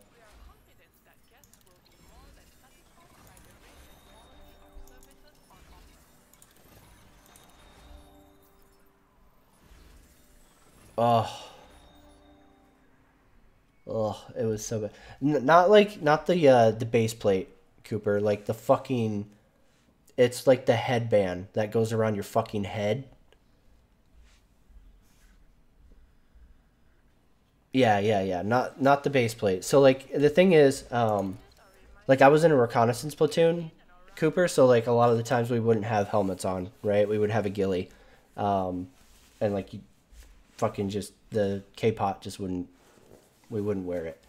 So you'd have to wear the Skull Crusher mount, and they were fucking miserable.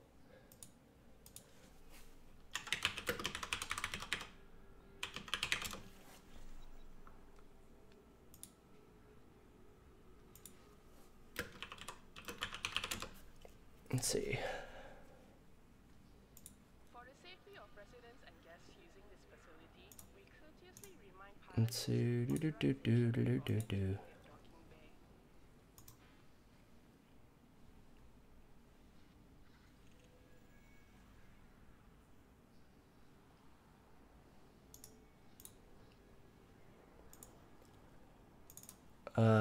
So we used to wear these, and it was like, oh, there are no words. Like it's called a Skull Crusher for a fucking reason. It was fucking hell.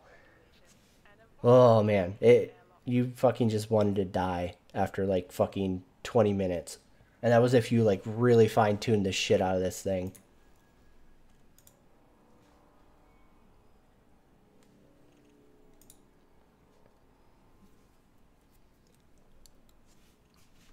Wiser, I absolutely agree. I really hope that that's coming, especially because they're talking about like revamping planets and like completely changing up planets in Elite.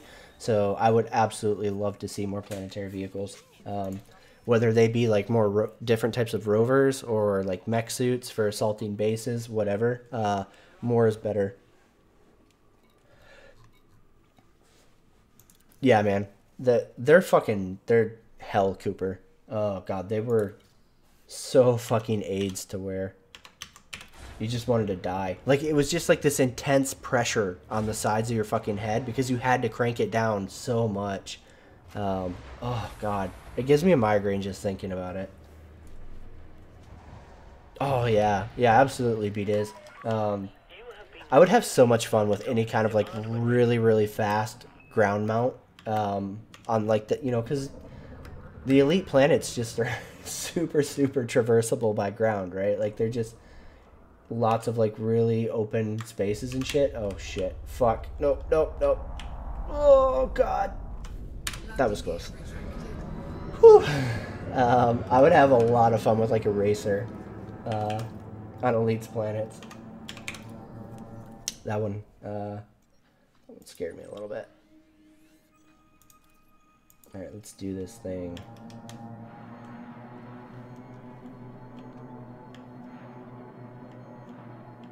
Yeah, I'm really excited to see Ice Planet.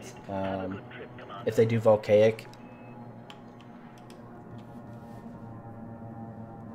Scan detected. Yeah, I mean, obviously a hover bike would be like preferable, but I would totally settle for even like a dirt bike, right? Like a hyped up fucking futuristic dirt bike. Like, I mean, because we have rovers, right? We have the SRV, and like it is like a track or a wheeled vehicle. I would still settle for like another wheeled vehicle that was just like capable of really going fast. Sign me up for that shit. I would have a blast with that.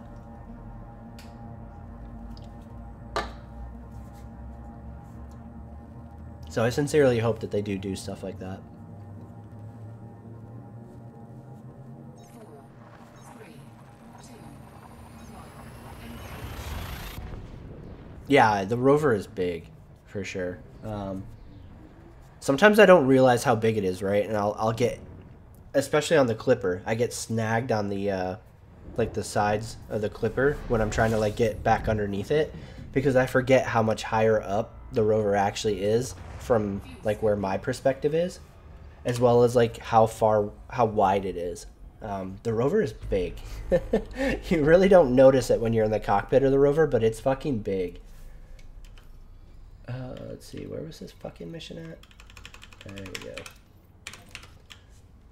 Let's go get wanted. Oh, I'm already wanted. Fuck. Yeah. Complete.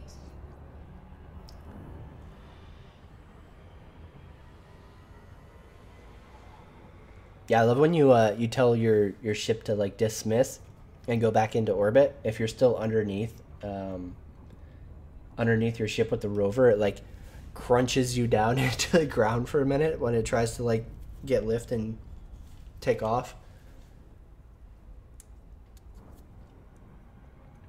I'll do my best to demonstrate SRV scale to everybody here in a second. You can see what we're talking about if you're not familiar with Elite. Because she's a big boy. Big girl. Whatever.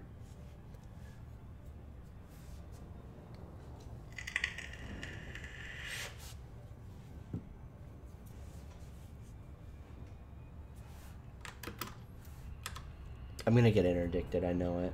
Every time I fucking go external camera and start playing around with the external camera controls, I get interdicted. Like fucking clockwork, man.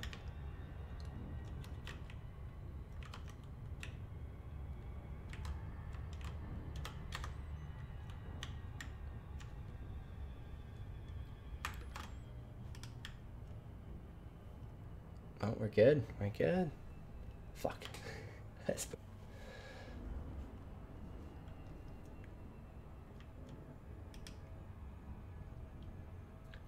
Come on.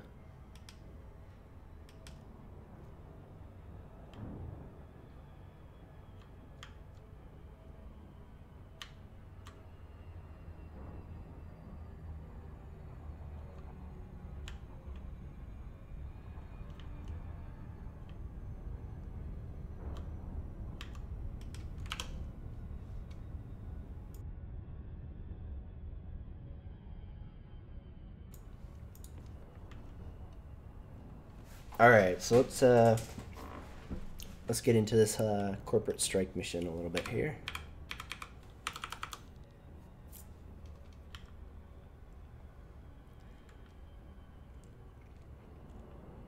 I'll actually wait a little bit to explain it once we get kind of down near the actual objective.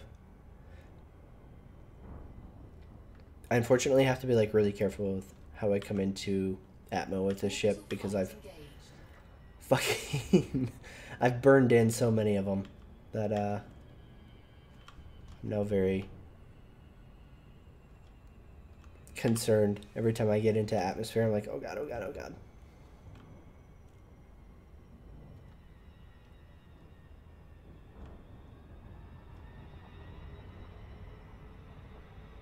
All right. So first things first,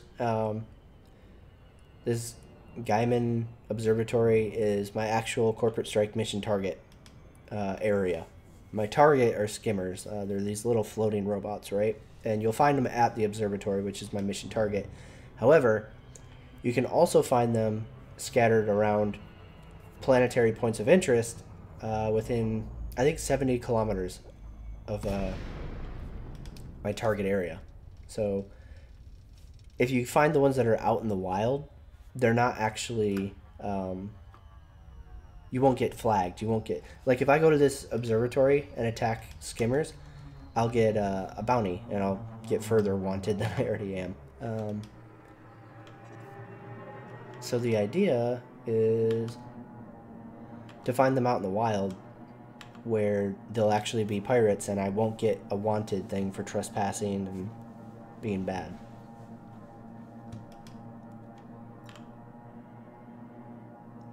And I'll go over finding those here in a second.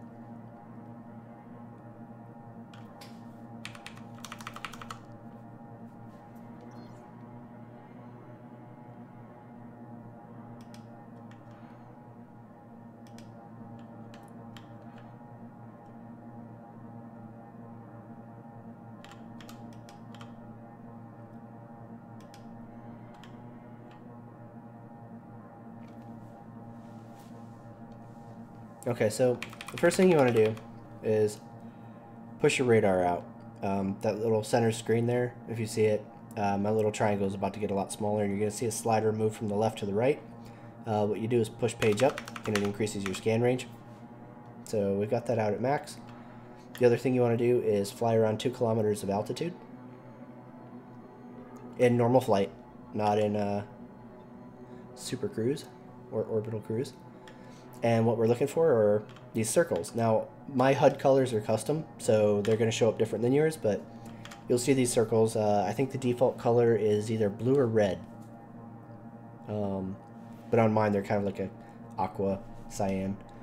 And what those mean is that you're entering a planetary point of interest. So once you hit those, this is really actually a terrible ship to do these in because I don't have the cleanest cockpit. But once you are actually entering those, oh, don't you follow this guy on me, you little bastard. You're going to be visually scanning for the point of interest. If you don't find it immediately, that's okay. Just pop back up over 2 kilometers, or yeah, 2 kilometers again, and make sure, okay, yep, I'm still in the circle. I'm kind of like at the edge, so I'm going to go ahead and flip it around and do another pass.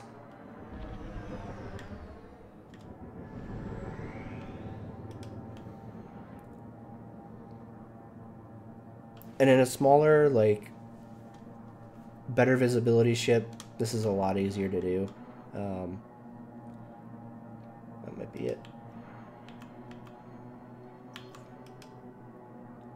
Nope. Come on, baby, where are you at? Actually, it might be. No.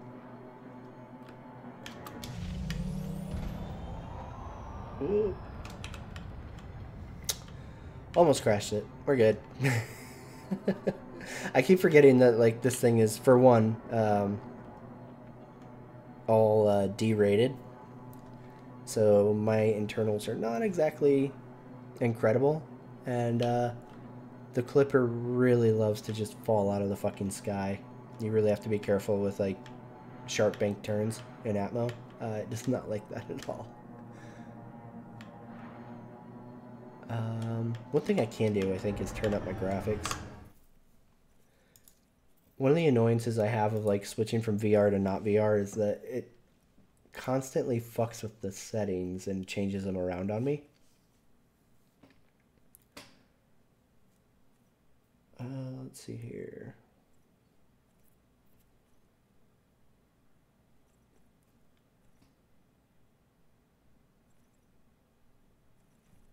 I think this is it. Let's pop that bitch up. Let's see if that helps any.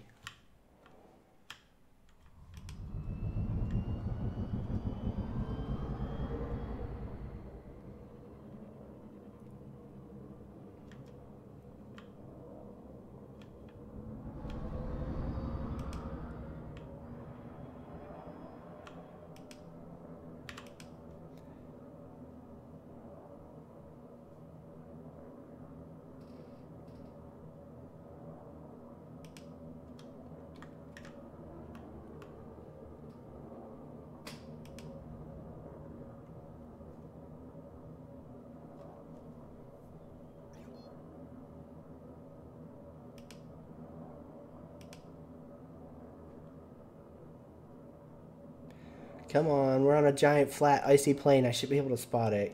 God damn.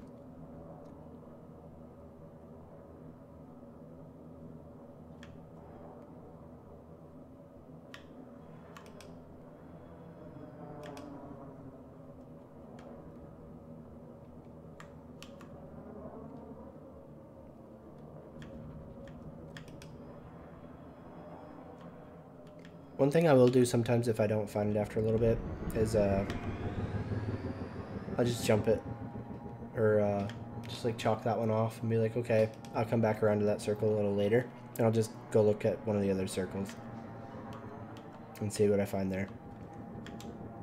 So don't get like overly fixated on a circle, because it once you start like patrolling the perimeter of the target area, which is, you know, in this particular case, it's that observatory.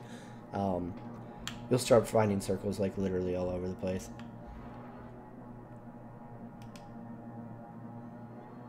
I don't know what you're talking about. Flat ice. Flat ice planet. Right?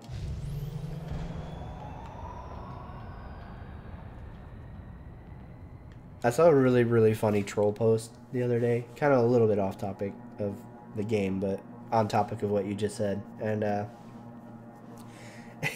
it was somebody like trolling one of the Flat Earth Society pages. And they were like, okay, but you guys like acknowledge that like the moon is spherical or some shit like that, right? And they were like, oh, well, that's because we have documented proof that like, you know, I think it was Mars. They were like, you know, they're like, oh, there's documented proof that Mars is spherical. And they're like, okay, but you don't think the Earth is, right? And they're like, oh, there's no scientific evidence or some shit like that. And it's like, oh my, what, what, what the fuck? How do you guys mentally gymnastics that shit? Like, what the fuck? That's so next level that, like, it's just insane. Oh, nice, Alex. I'm super jealous. I'm gonna have to mess with that stuff later.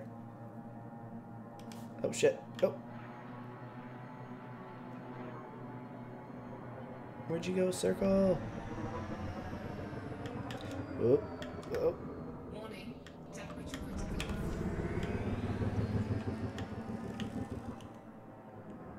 Let's get low. I might be too high. I just hate going low with this thing because it scares the shit out of me.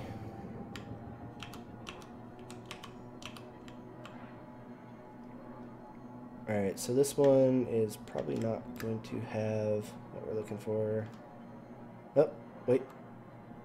E-brake.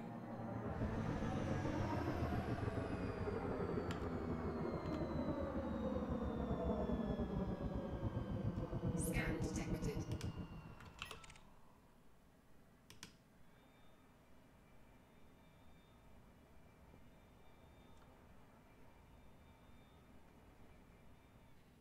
Oh, shit.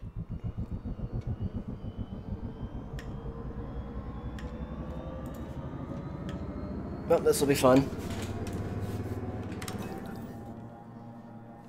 Under attack.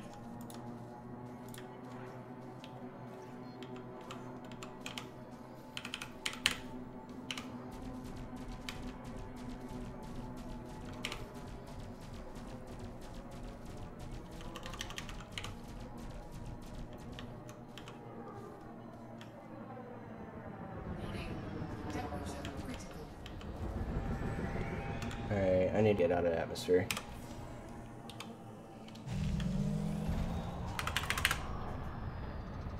Because I am not going to fucking be able to turn Fighter Viper in atmosphere. Heat sink deployed.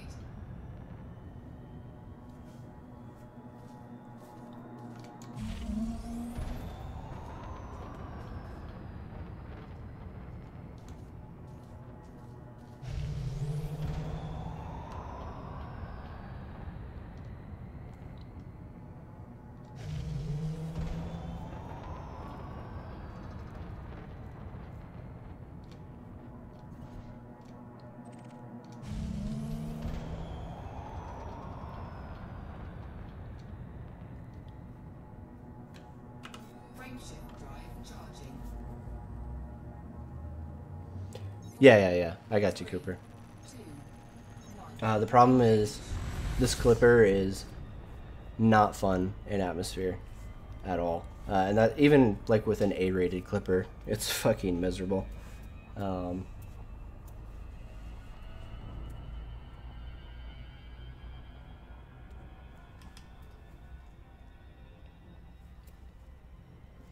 with the parts I have in this particular clipper, it's not like made for fighting at all. So I'm just gonna go switch back over to something that actually can fight in atmosphere really quick.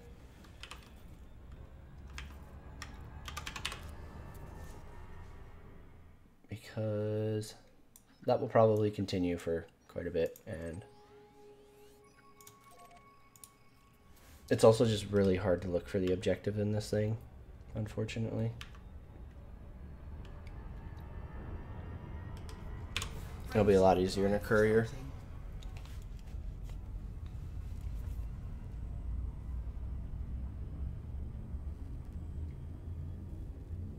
So cool lesson for Anybody interested in Elite, always bring the right tool for the job. Because a clipper was not the right tool for that job at all.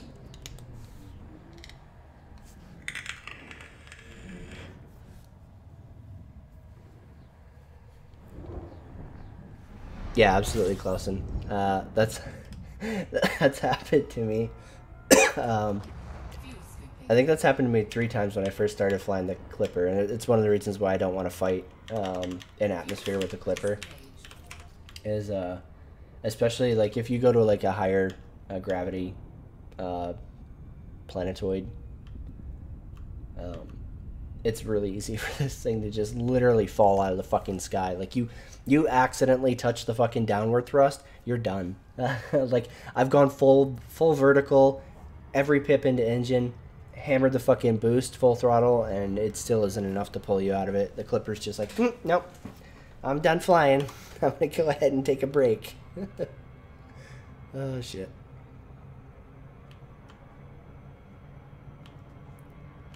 A 100% intentional circling of the planet to make sure it's clear. There's no obstructions. Nothing in the way here. We're good. Yep. All right. Checks out. Ocular pat down complete. Let's go ahead and start our real approach.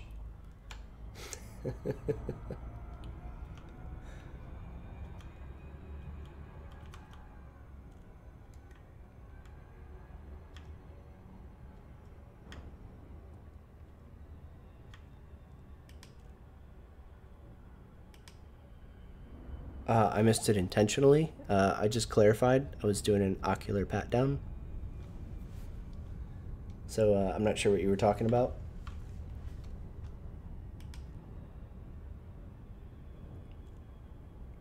Exactly. Clausen gets it. You gotta make sure it's safe for entry. I assessed the situation. It was all clear. Now we're good to start our real approach. Obviously. Come on now.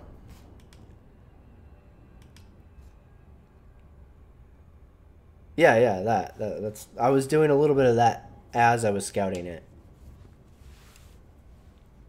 Orbital flight engaged.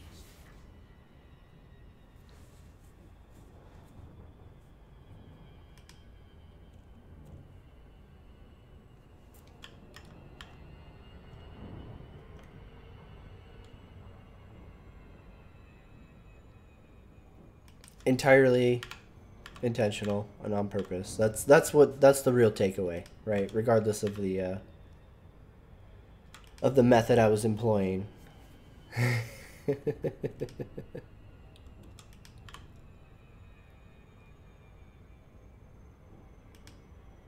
right, let's see.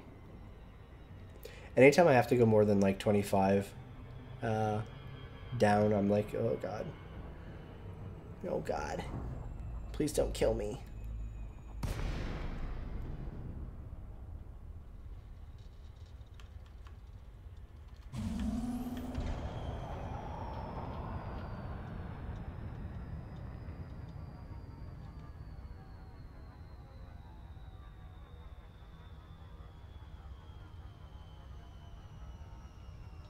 We got 8 kilometers, 7 kilometers.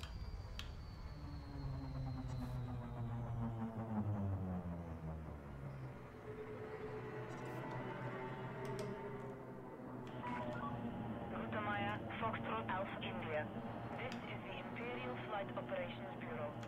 Please approach the port within safe speed limits and follow the correct docking procedures. Oh god. I've been really lucky, especially because I used to drive like an idiot when I was younger. I don't know how I've never been in a car accident.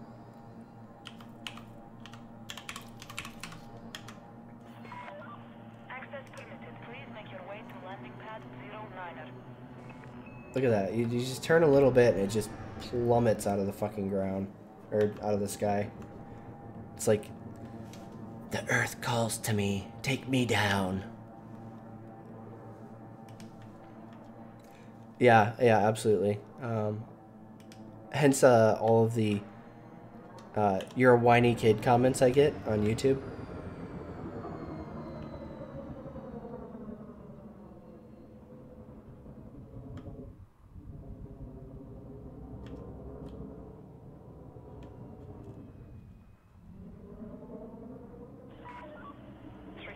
Yeah, if you go out towards like Maya, and any of those stations, you're a lot more likely to run into the Thargoids. Just about every time I've gone out there. I end up getting interdicted by Thargoids. That might be something I do a little later. We could go out there just to get an interdiction. So, yeah, Pallades. Yep. Yeah, Maya's like the system that comes to mind for me because it's the one I'm always going to out there. But yeah, the Pallades sector is the one you want to hit up if you want to get some Thargoid encounters. Alright, we'll go ahead. Enter hangars, we can swap out something slightly more maneuverable.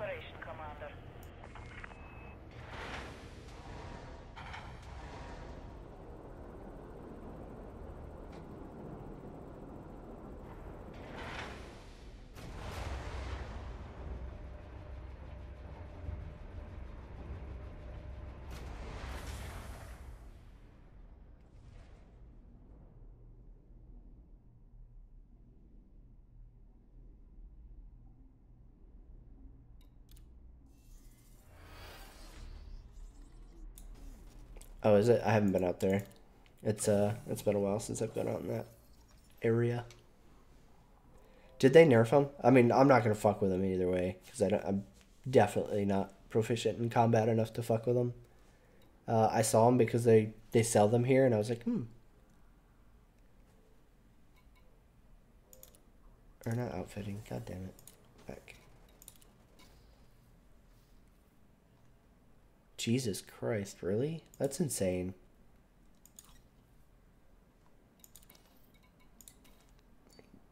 Oh shit. Let's sell that really quick.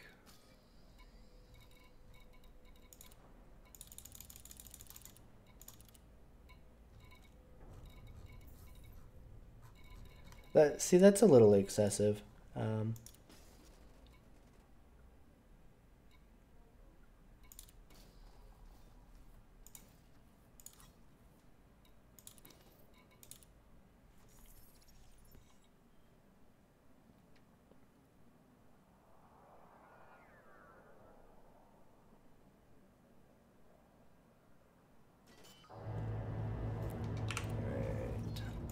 What do I have on here?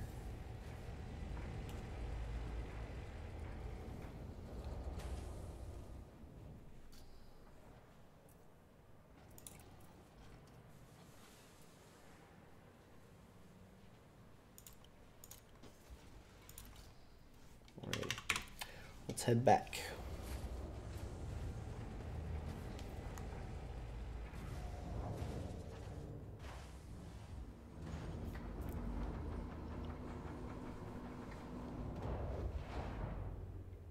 We're all gonna die.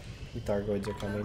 Ship released. Please take note of oncoming traffic when leaving this facility. Thank you.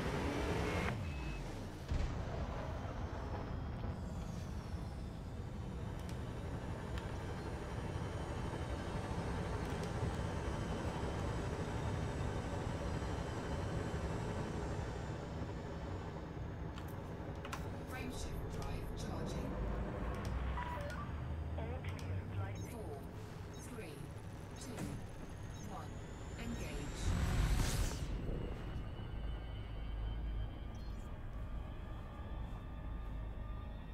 See, it kind of sucks a little bit because like I want to like get into the whole like Thargoid experience and all that shit, right?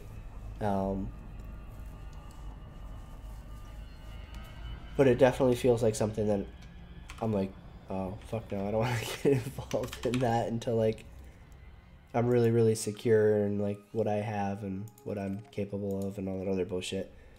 But at the same time, you know, like if I didn't know people who played Elite, I'd be like, oh shit, well, fuck. Where do I get 6 to 10 people, Drive you know, charging. to kill one?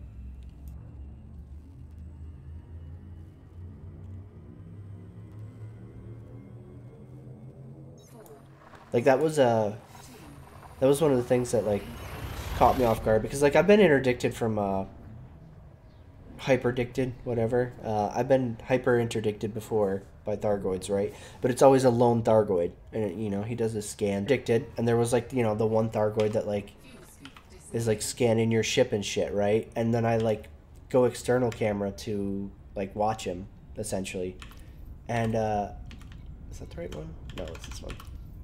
As I'm watching him, I realize that there's another one back there, right? And he's got the swarm. He's got the Thargoid swarm going, and I'm like, okay, that's new. I've never seen that before. And I get really paranoid, right? And then like they start making all these fucking Thargoid fucking space whale noises and shit, right? And I'm like, okay, all right, I don't want to get blown up right now. Can we not? Like, I'm not carrying anything you don't like. Let's let failure go, please. And I was like legit like scared. I was like, oh fuck, I'm gonna fucking die.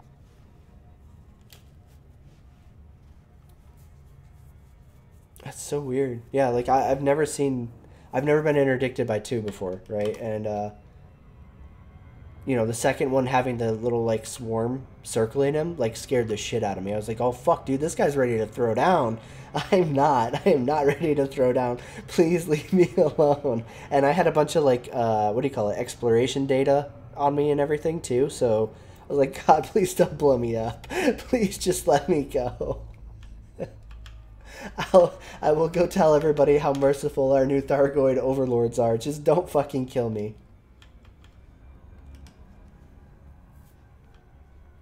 I was sweating it. So good job, Frontier. You managed to put a 30-something-year-old at risk of a heart attack.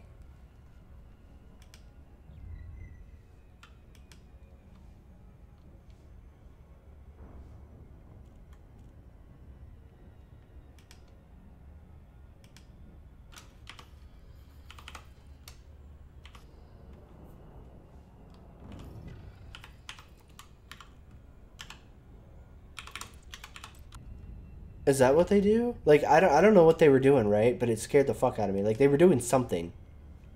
And, like, I didn't know what was happening. I was like, as soon as my power came back up, I fucking mashed afterburner and just ran as fast as I could. I was like, nope, nope, nope, nope, nope. I'm out. I wanted nothing to do with that. orbital flight engaged.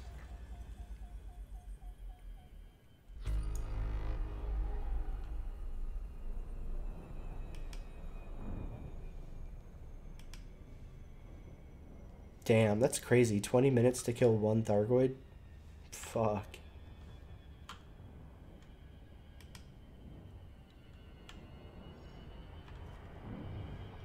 Some raid boss shit right there.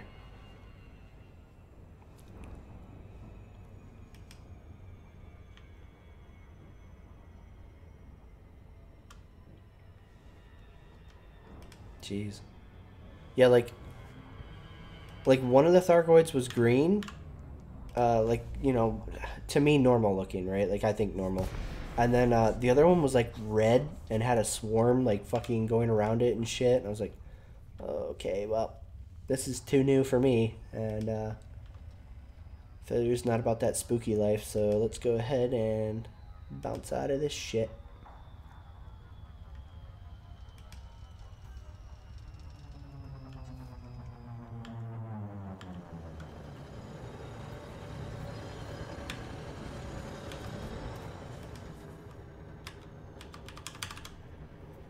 Ah, fuck. All my binds are fucked after I reinstalled. Driving me crazy. Controls, weapons, weapons, weapons. Okay, cool. Well, that's what that is now. Good to know.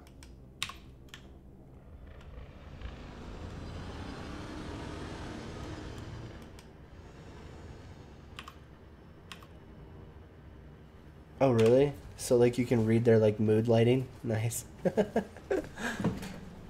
Oh yeah, yeah, absolutely. I was mashing the Super Cruise as soon as I wasn't mass locked. I was like, please, please, please, get me out, get me out, get me out. I don't want this. I do not agree. It's not consensual. I just kept screaming that over and over again.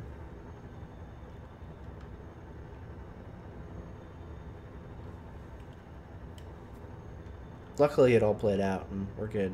I don't know if they were attacking me or not, or like going to attack me or not, but I wasn't about to stay around and see how they felt.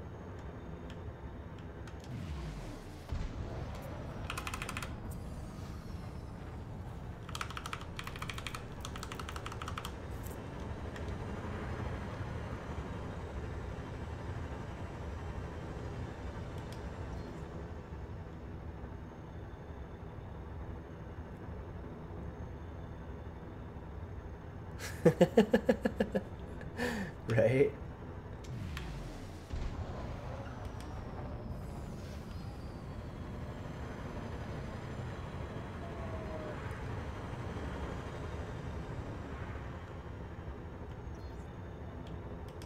I really like the Thargoids though. I think like I find them more interesting than like the Vandal as enemies.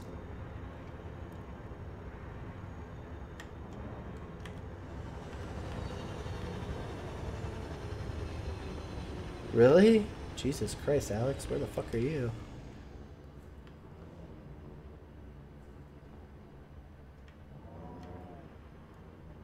You must be like way the fuck out there. Alright, I think that's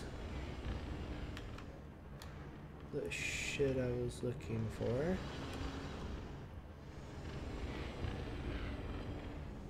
Yep. Alright. Burn a little bit. Come on.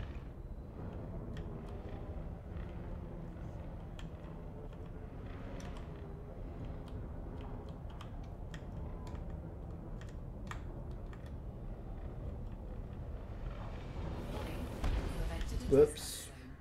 Did not want to do that. Nope.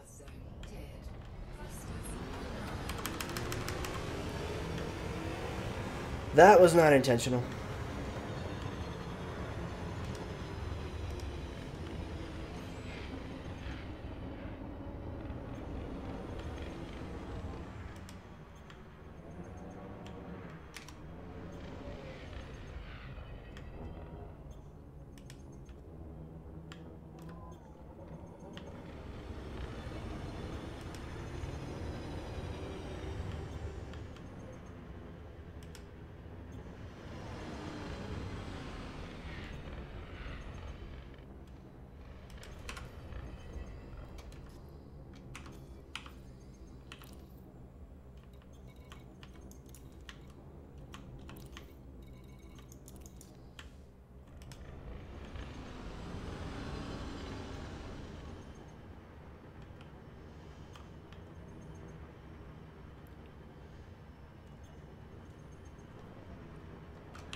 Fuck.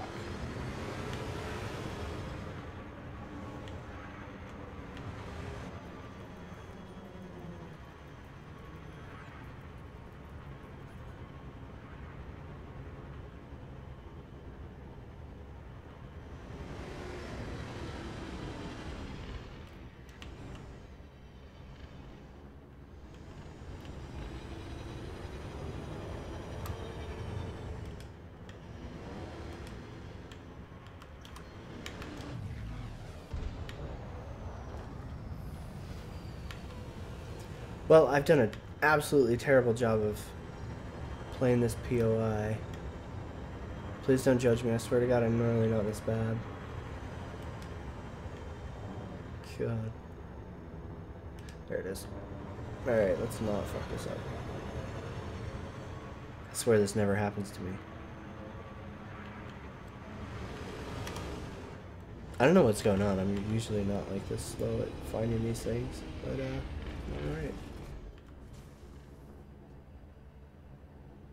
see if we can get the skimmers back out.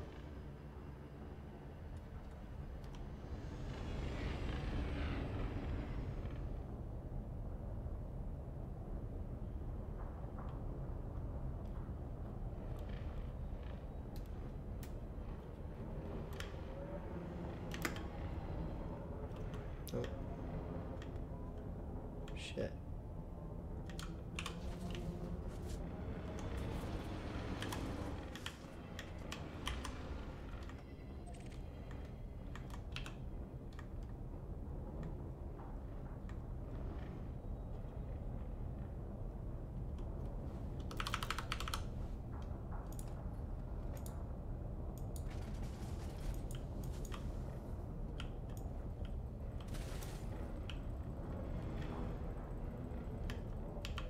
Alright, fuck it.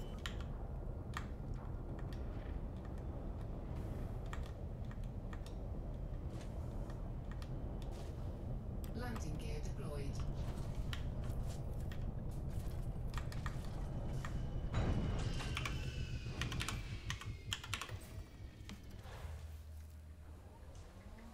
That was weird.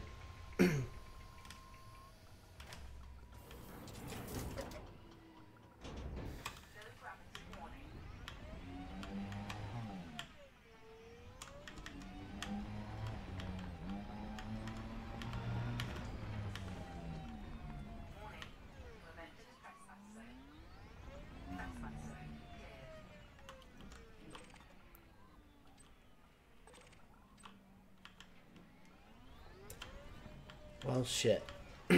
That's not the desired result. Usually I don't even have to get out. Like usually if I just fly over it, it triggers these skimmers coming out. So I guess I'm just having really bad luck.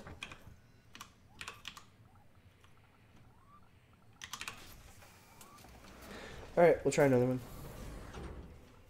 This one's evidently a bust.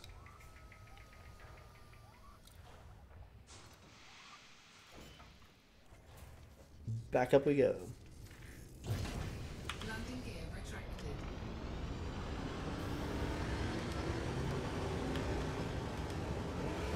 Yeah, absolutely, Clausen. Like that's one of the things that I really enjoy about the whole Thargoid storyline, right? Is that they didn't just jump into, oh hey, there's aliens out there and they don't like humanity and they're coming for you, and you're powerless and you can't do anything because there's so many of them and they just have huge fucking giant spaceships and you know, like I feel like the Vandal thing is just hand fed to you and it takes a lot out of it, right? Whereas like the way Frontier did the Thargoids, where like you slowly fucking, you know, discover like alien relics and all this other shit. Like, can you imagine being the first player that encountered the Thargoid, the first one that like got interdicted, and he was probably like, what the fuck? Like, it would have been such a fucking cool experience because like at no point was like Frontier like, oh yeah, there's these Thargoids out here and they're coming for you. You better keep an eye out. Like, just having that dropped on you is so fucking cool the way that they did that.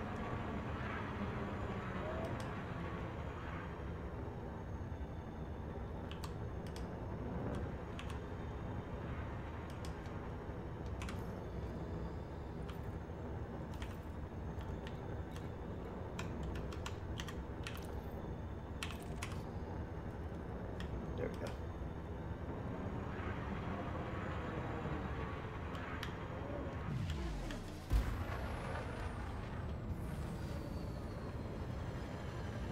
And yeah, absolutely, surface bombing would be fucking cool. I feel like they really need to spice up your options in terms of like planetary interactions in general, right? Like how you can accomplish different missions and stuff like that. Like bombing runs would be really cool. As somebody else mentioned, like the Titan type like mech stuff would be really cool, like so that you can assault.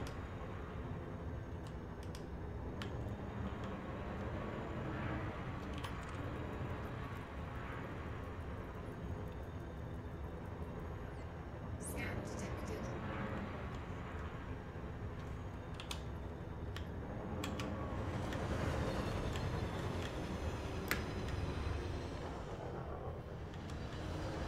Yeah, bitch. Fuck off.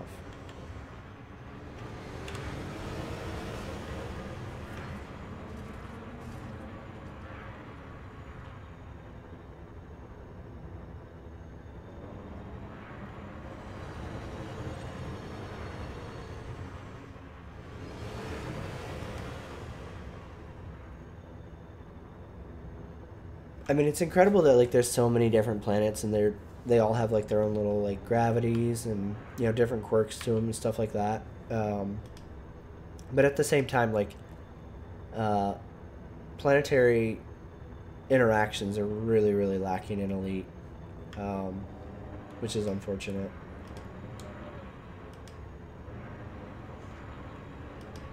Which at the same time, like it sucks, but I feel like I'm understanding in terms of like, they just haven't gotten there yet. At least there's like billions and trillions and billions of fucking planets that you can interact with. So, you kind of have the same level of depth there that Star Citizen has with, its 3 moons. There's not a whole lot to really do yet. But at least, Elite has a leg up in terms of, having trillions of empty planets versus 3.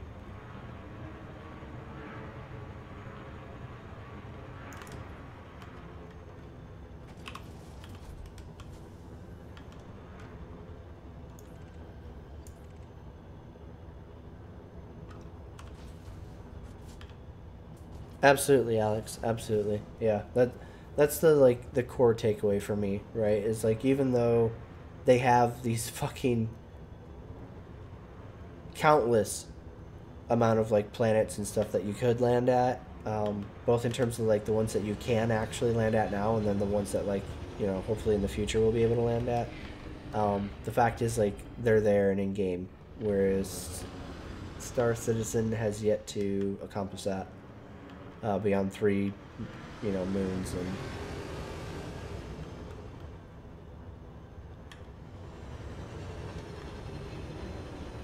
and they've still got a ways to go before they have more than just, empty planets with like some random cheese mechanics. Alright. There we go.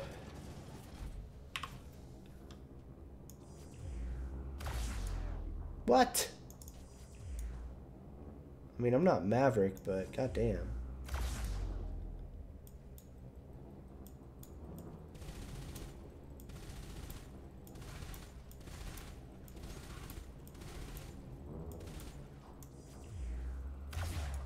Incoming mission critical message.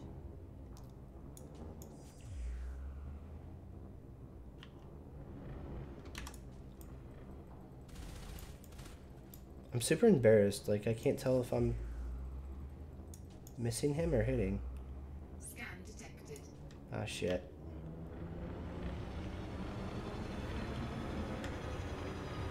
Oh, shit. Hey, guys. How's it going? Scan detected. Please don't be a pirate.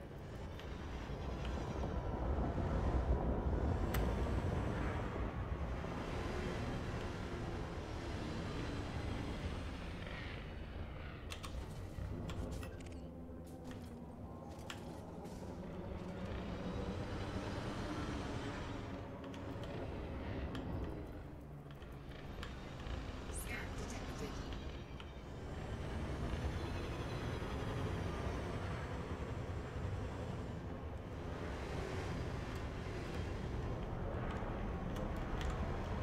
God damn it.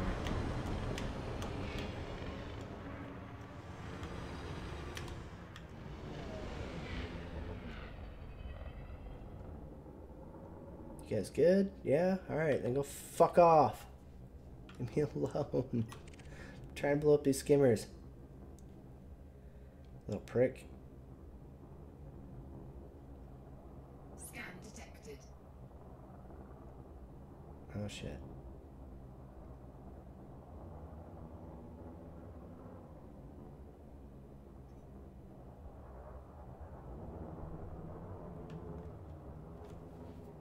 Yeah. Go fuck off. Asshole. Alright, where the fuck those skimmers go?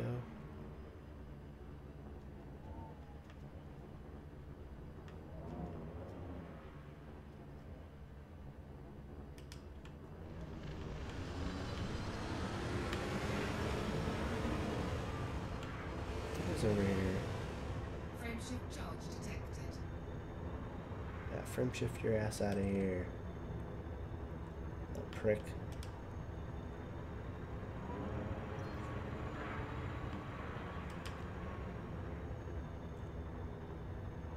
Come on.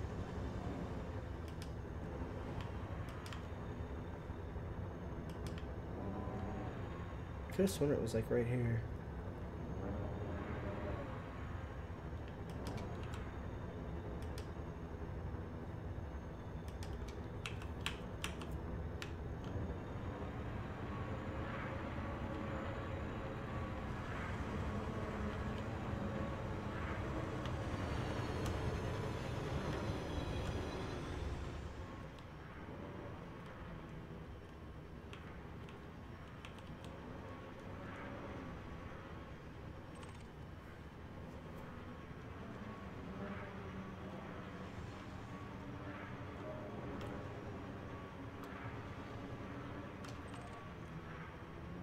Oh, there it is.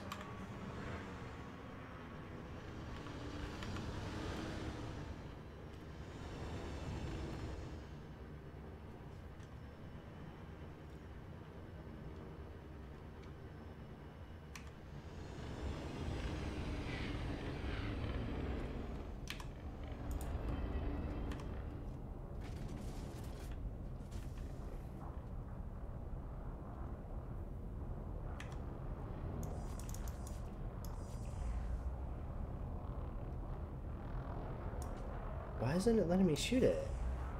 Are you kidding?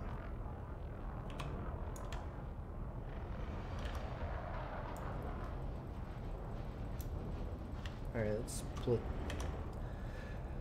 split the multi-cannons. I'll use that. Fuck it. That's really irritating.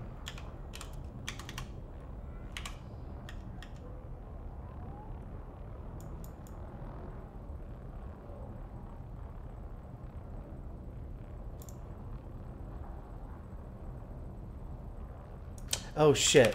Thank you, Derp. You're the real hero, little one. You're the real hero. Yeah. Let's go back to the fucking railgun. At least I can aim that.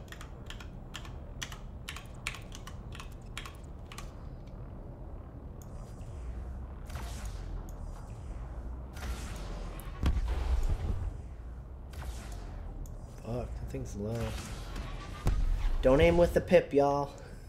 God damn.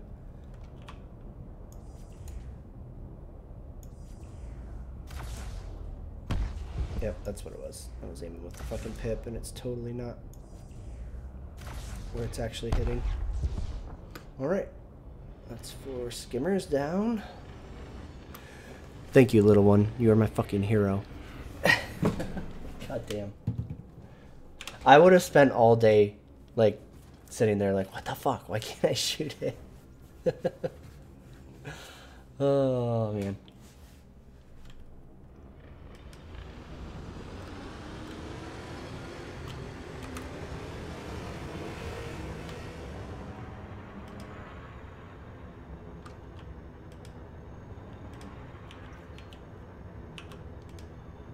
Did my keybind for that, like, change? Like, goddamn.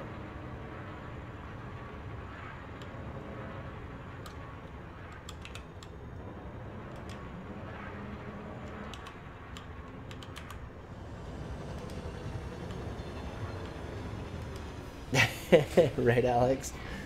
Oh, man. I was like... I didn't even think of the pips, right? What was going through my mind was like, oh, shit. I wonder if it's like some kind of flagging thing because like it thinks that they're friendly or... Like, I was really confused for a minute there. Are you gonna jump out? Okay, Get out of here, buddy.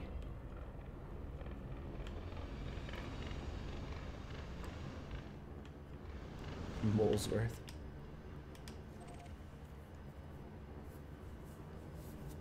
Yeah, absolutely. I need to get engineers like unlocked. I haven't like done any of the grinding for the mats or anything like that. So I'm way behind in terms of like engineering. In terms of engineering, I have none. But yeah, that's really on my list of shit to do at some point this month is start getting the engineers unlocked and leveled up. I just got the multi-cannon guy. Let's see.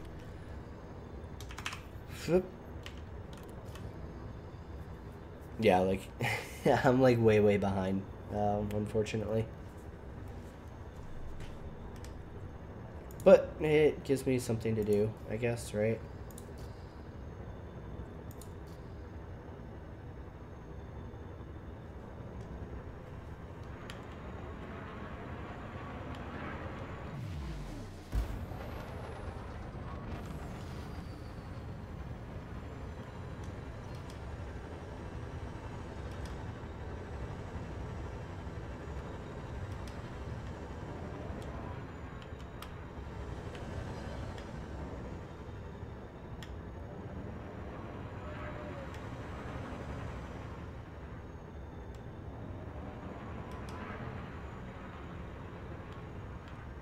I'll tell you one thing I really miss is being able to just move my head around and look for the like camp or crash site or whatever. Having to fucking pop over mouse look is really fucking driving me insane.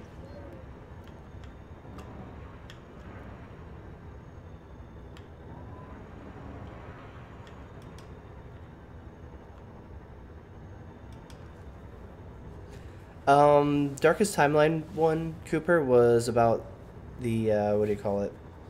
The content drought patches.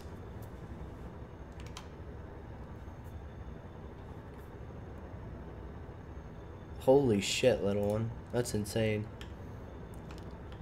I can't imagine this thing at 800.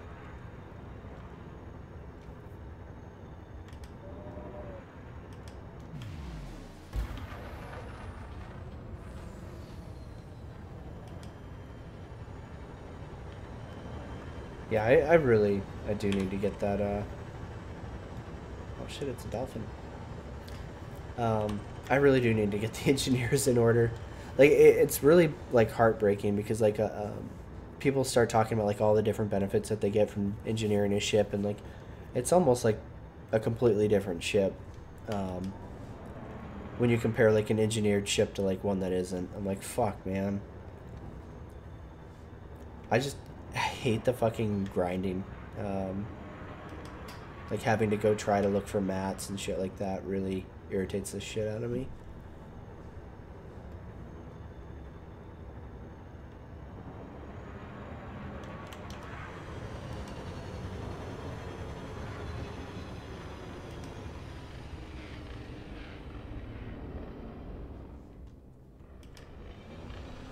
Like faction grinding, that's more enjoyable to me than like engineered.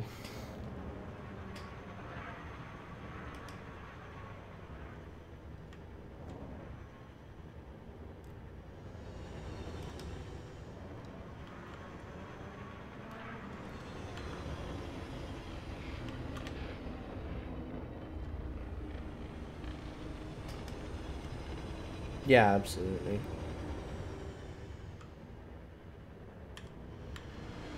I just really hate the engineer system, and like I know they're revamping it, and maybe it won't be as like uninteresting. Like I just really don't want to do it, but at the same time, like the benefits are obviously very worth doing. It's just fucking, you know, it sucks if you don't want to do it. So, what are you gonna do?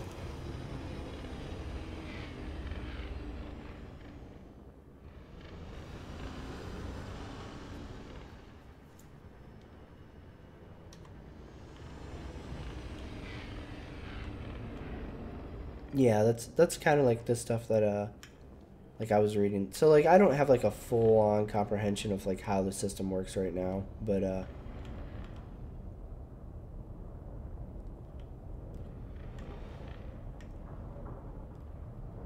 I guess nothing's building there.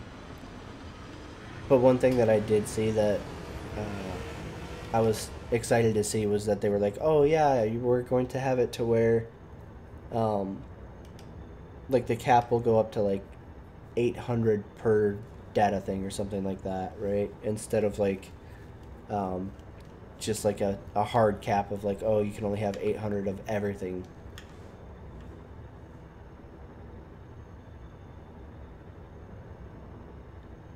Damn, hopeless. That's it makes me really jelly hearing about that.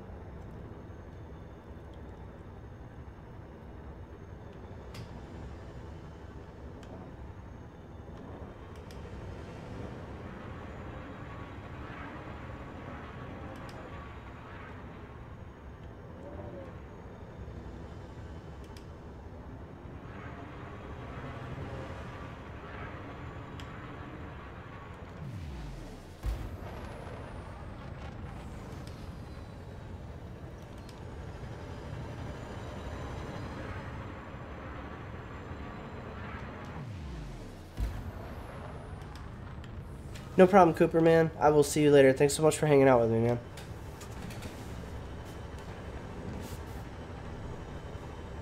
Oh, shit. Go get him. Jesus. See, that's exactly the kind of talk that makes me very second guessing of my commitment to the Empire. You always hear stories about guys in like Corvettes just being like, "Yeah, I pretty much picked a fight with the entire world and just shrugged it off casually." I'm like, "Oh man, fuck those guys." Then you hear cutter pilots and they're like, "Yeah, my ship looks really good in the hangar." I'm like, "Oh man, come on."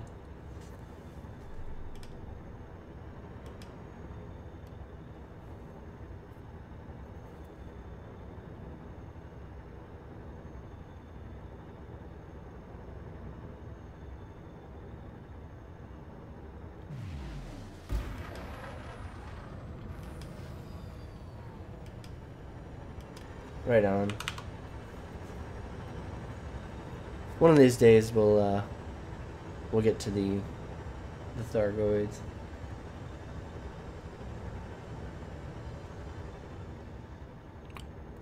Oh, do you have a cutter also, little?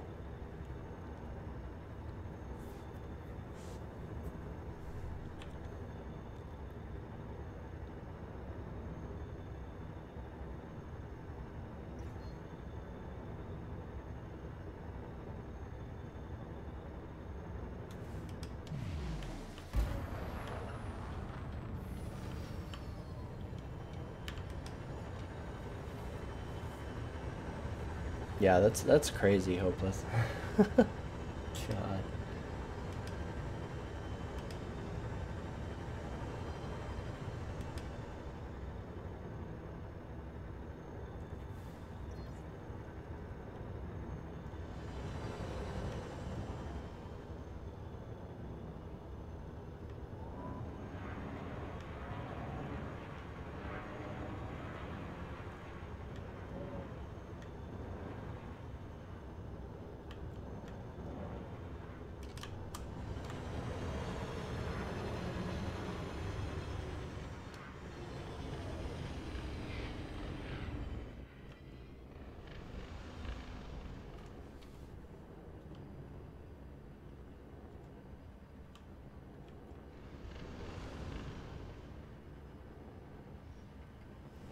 Now, is the Is the Corvette similar to the Fed gunships and whatnot, where it's a hull tank, or is it a shield tank also?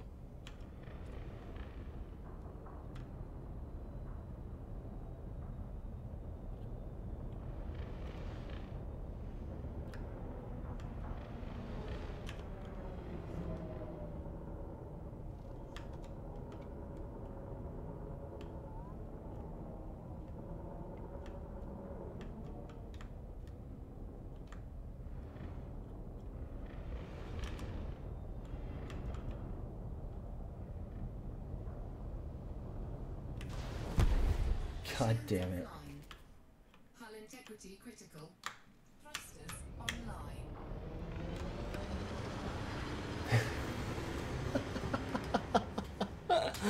Oh shit. That was bad.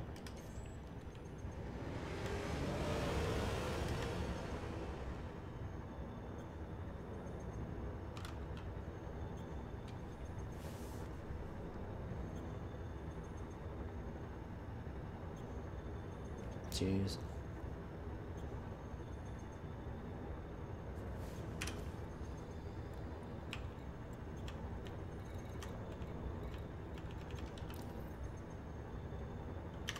Frameshift drive charging.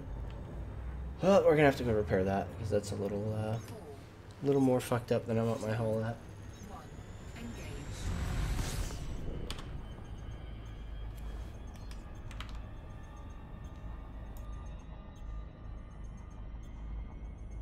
Shields online.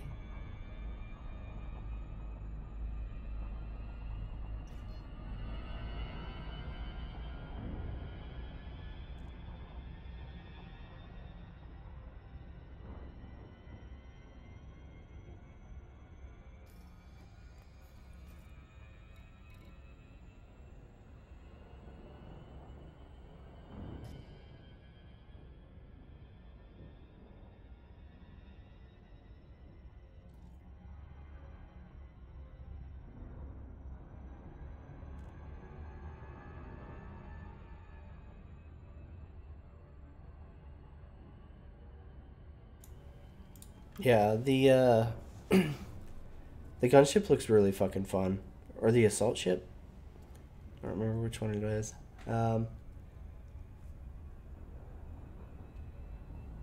It almost had me like switching over to Federal, but I was like, God damn it, man. I lose my cosmetics for one, because I have like all the cosmetics I've purchased so far are mostly for the Imperial ships, and then I have to re-grind the faction rank and all this other shit. I was like, oh, no, just ride it out. Just stay true to the Empire. As tempting as it is, with that fucking Corvette as the end game reward. Ugh. I think that's the hardest. I just love the styling on the Corvette so much that it makes every other option. You're like, oh man.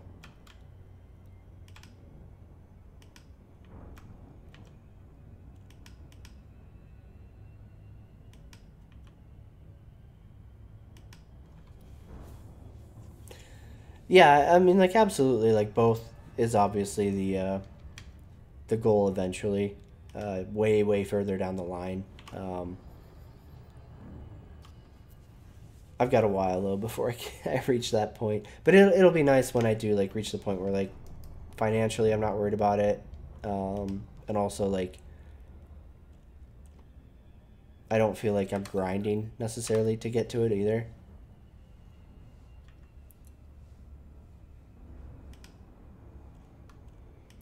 Oh man, I would be mortified of blowing up the cutter. I'm terrified, right? Like sometimes the clipper just wants to fall out of the air and die on me. I'm fucking so scared of how the cutter is gonna fly. Ugh. Worried, very worried.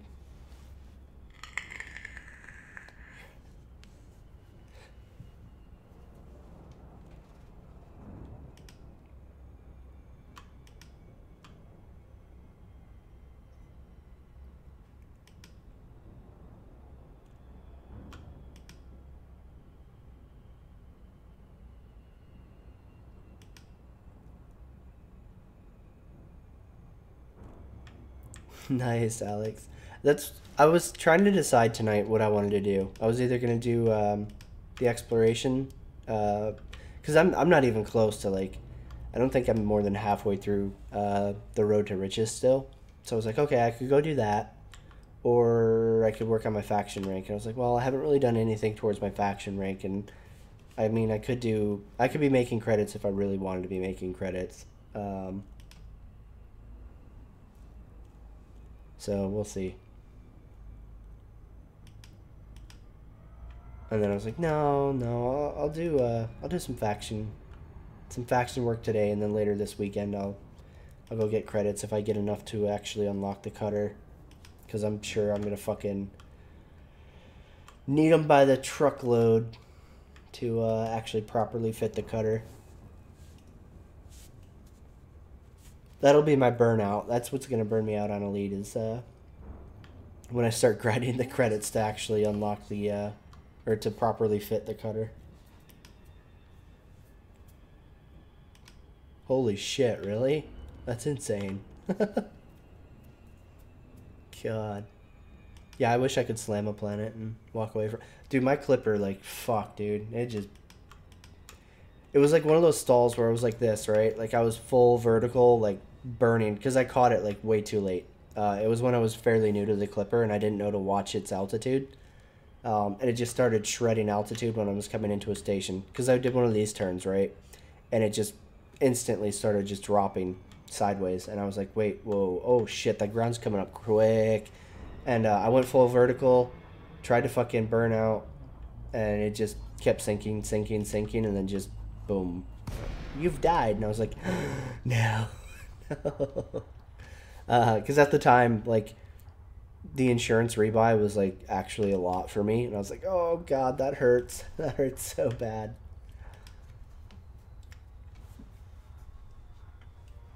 And at that point, I just started, like, flying the clipper like a total baby. I was like, oh, God, I have to be so careful with this thing all the time now.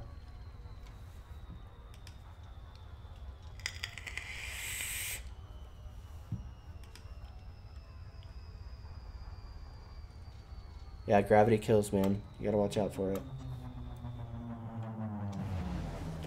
And, well, like, and the fucked up thing was, like, it wasn't even on a high gravity planet. Like, it wasn't even, I don't even think it was, like, 1G, right? It was something like 0.3 or 0.4, something like that, right? So I wasn't expecting it at all. It was just, as soon as anytime I'm in the clipper, and, like, it might be, it's just with the lower ratings, because I don't think I had it A-rated back then either, because I don't think I could afford it. Because I don't really notice it when I'm flying my A-rated clipper, but, like, when I was flying around earlier in that D, as soon as I go, like, on my side and start, like, going through, like, a banking turn, the clipper just falls out of the sky. It's crazy. Whereas, like, you know, I'm used to shit like this where I can just kind of, like, go through a turn and, like, by just strafing with the thrust, like, I'm gaining altitude, right? No problem. Whereas, like, you know, if I were just to even do, like, a slight banking turn in the clipper, it's like, oh, you want to watch me fall? Okay. Hold on to something. Oh, no. That's not a fucking... Good. God damn it.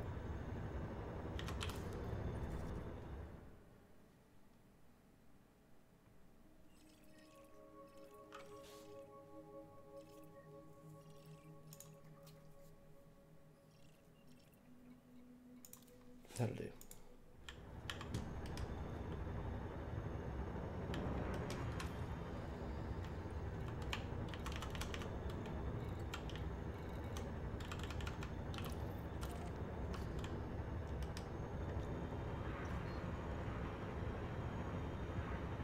Yeah, absolutely, and that's what it was, right? Like, it was a learning experience. From that point on, I flew the clipper completely different. Like, I wasn't really prepared for it, because everything else that I had flown previously to the clipper, you know, even, like, medium ships, right? Which I still, like, I thought of the clipper as a medium ship, even though it was a large pad. I was like, oh, well, that's just because the fucking engine struts are so ridiculously long. It's still a medium. Excuse me. It's still a medium ship. And the problem was, like, every medium ship I've flown, like the keelback, the fucking... Let me think what else. I don't remember if the Asp Explorer is a medium or not. But, like, all the medium ships I've flown, I'm like, okay, you know, I can pretty much fly the same way I fly the smalls. And then I got into the Clipper, and you really cannot fly that thing like the other ones. And that was, like, a big, you know, wake-up call for me.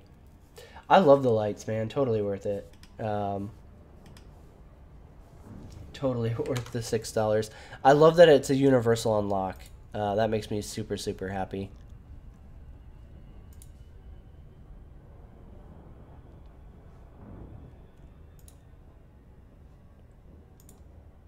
That might have changed, like, how I felt about the game a little bit had it been individual, or not how I felt about the game, but how I felt about the lights. If I'd had to buy it on every specific ship that I like want them for, it would have been pretty sad. But $6 for every ship in the game is totally worth it.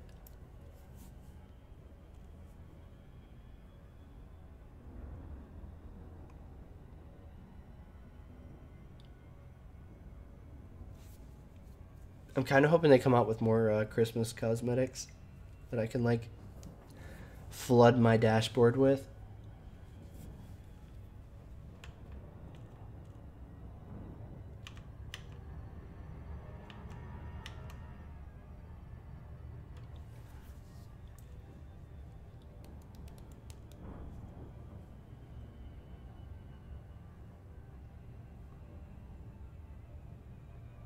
Oh, God. I'm so mad. I missed it. I didn't know they did those, right? I had no idea that Frontier did, like, limited holiday or, you know, whatever related cosmetics. So I didn't even know to look for them. And then when I saw them, it was, like, people talking about them or whatever. And I was like, wait, what? And I went to go buy them and it was over. And I was like, no, please, God, no. Oh, man. I'm so upset about that because I would have bought them all. Oh, my God. And, like, at first I was like, oh, well, I have the tactical graphite for all the ships that I use frequently and I really like. And then somebody did a comparison of, like, the Black Friday paint jobs to the tactical graphite. And I was like, oh, it's so much blacker. God damn it, I hate my life. Fuck. And then I was, like, really, you know, really torn up. I don't see one. God, who else mentioned that? I think it was Impkeeper. But somebody else was mentioning that there's a Christmas tree bobblehead, and I don't see it in the store. I looked when I landed at the last station. I was like, oh man, a Christmas tree would have been perfect. Fuck. Come on. So I don't know. I don't know what's going on with that.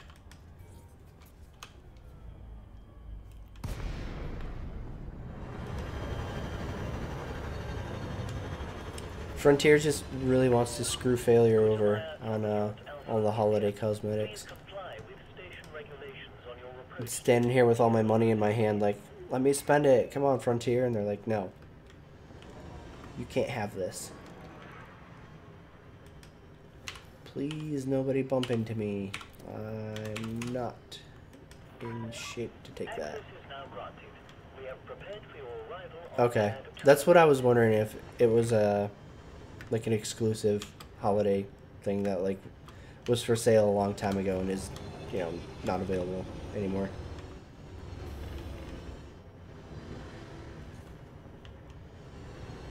Landing gear deployed.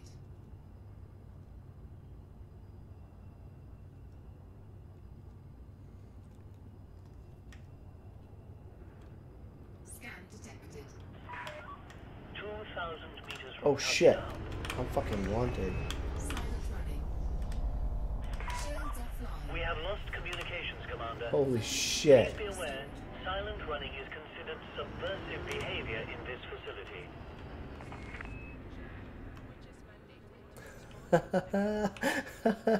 I didn't even see that. I was just casually flying in. Holy fuck. Oh, god damn it. What an idiot.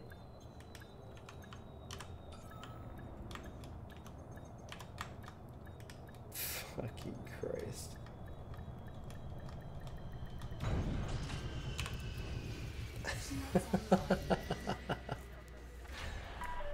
Oh, man. Successful. You may alight when ready. Welcome to the facility, Commander. I will gladly pay, good friend. Yep, pay, pay, pay.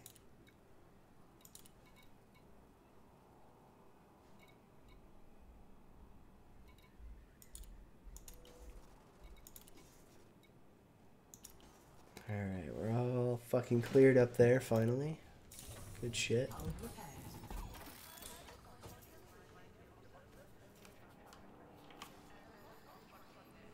Alright, who wanted this still?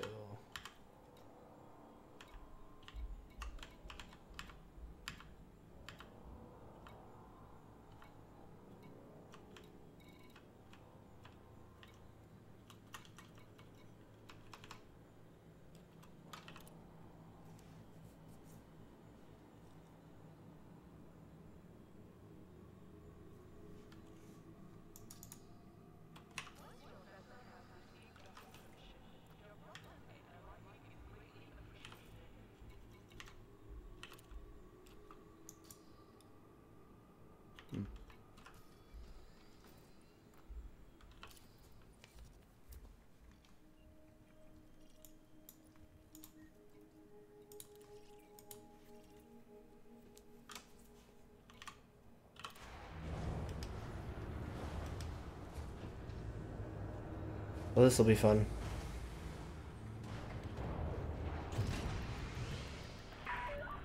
Landing restraints released. Depart when ready.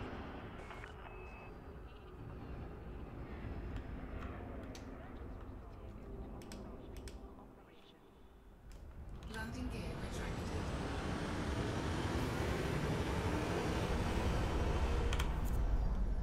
Silent running. Shields offline.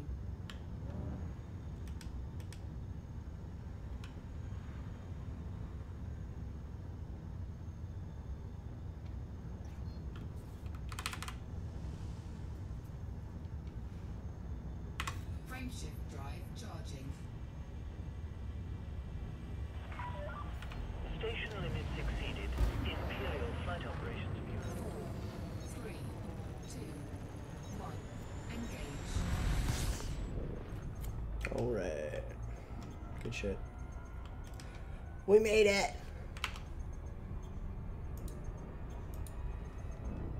Didn't think we were gonna, but we're good.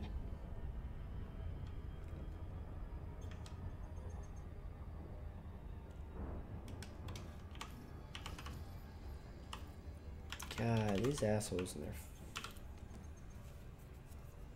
fucking bounties.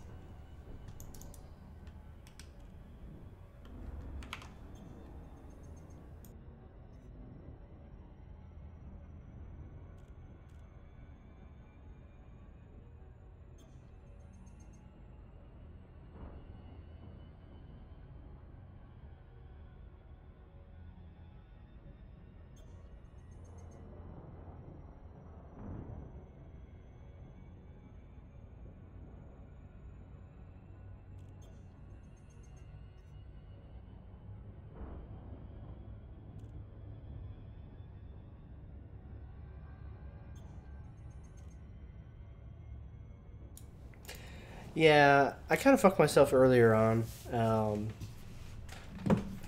by, what do you call it?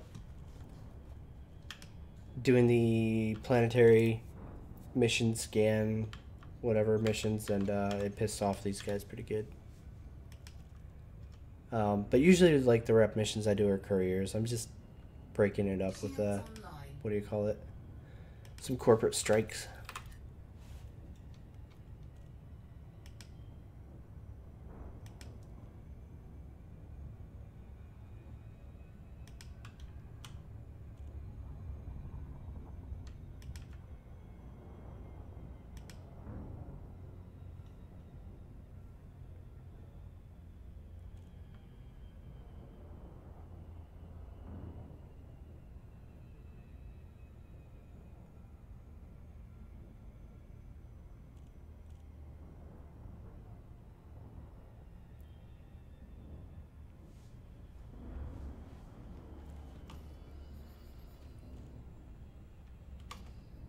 ideally, I think we're gonna finish off the 2 corporate strikes. I think it's 2 corporate strikes out here.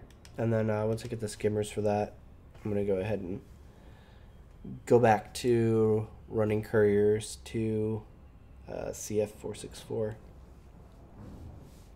Because it's definitely faster. This is painfully slow. It's like something to break up everything else, but it's definitely slow as hell.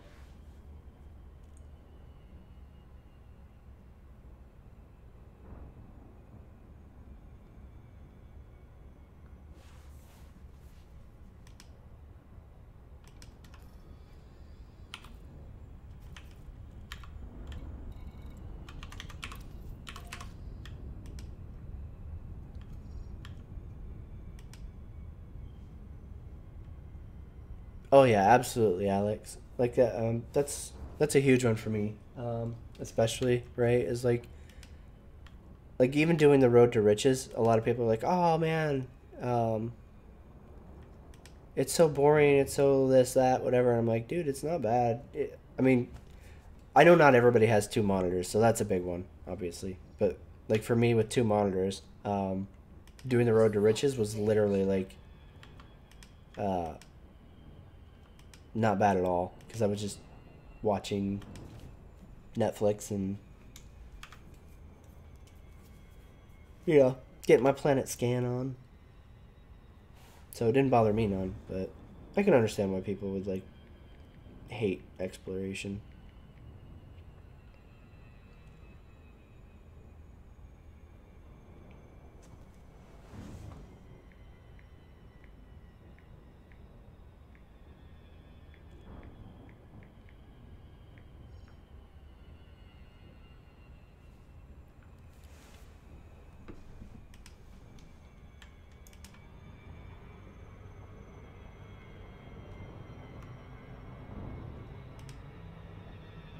Oh yeah, yeah, absolutely, that's true.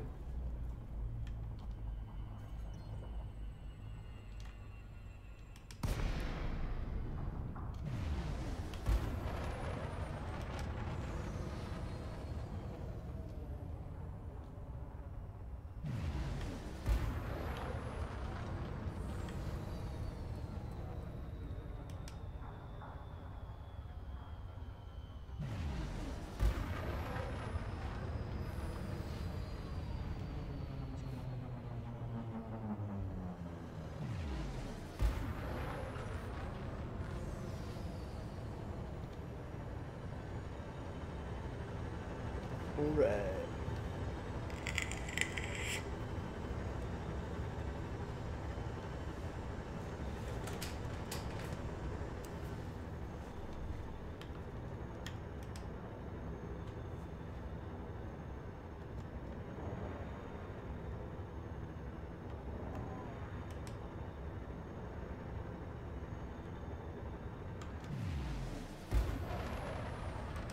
Yeah, board hopping, doing data missions is what I was doing before I decided to take a bit of a detour and really slow things down.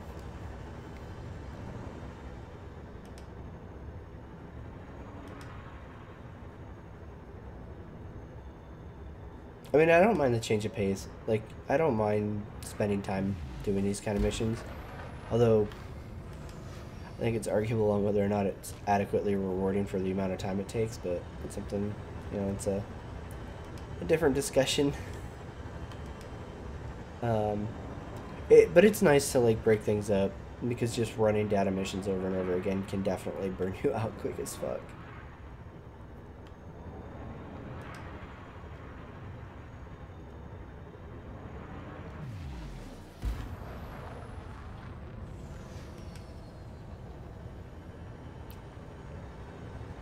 Oh, man.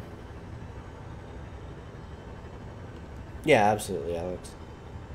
And that's the thing. Like, that's why, like, if I feel like I'm, like, doing too many data missions over and over again, I'll mix it up with some other kind of mission to kind of, like, keep things fun and interesting. And, you know, like, after doing, like, these corporate strikes, usually by the time I finish them, I'm like, All right, man. Bring on some more data missions. I'm ready to fucking be a mailman. So they're good for that too. Oh shit, I'm super low altitude. Holy crap.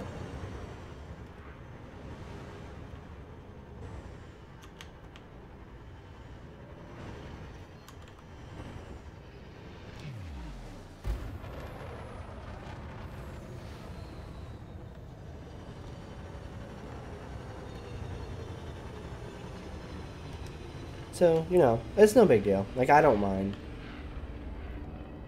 I know other people probably find it tedious, but I enjoy it, so no big deal.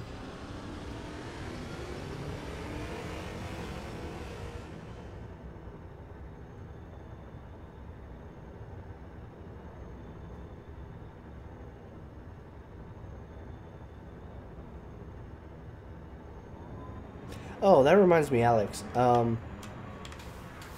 Did you read about like how to use the dash in terms of like watching stuff while you're playing Elite, or was there a tutorial? Because the only tutorial I saw when I loaded the dash beta this morning, it was like all about like placing objects around your house or whatever, your environment, and I was like, okay, this, I don't care about this at all. I will never use this. Thank you, but please show me how to do like pop out windows and shit, Oculus. That's what I'm here for, not how to build a better house. VR environment thing. Okay.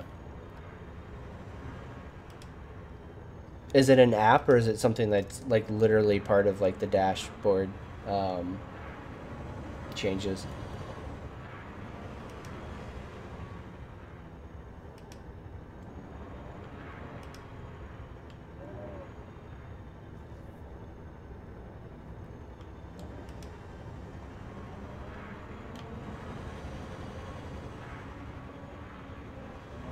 Man, it's so weird that I have so much trouble spotting these POIs on a fucking ice planet, of all things. Like, I would think they'd be super easy to spot, but I swear to fuck, I cannot find them.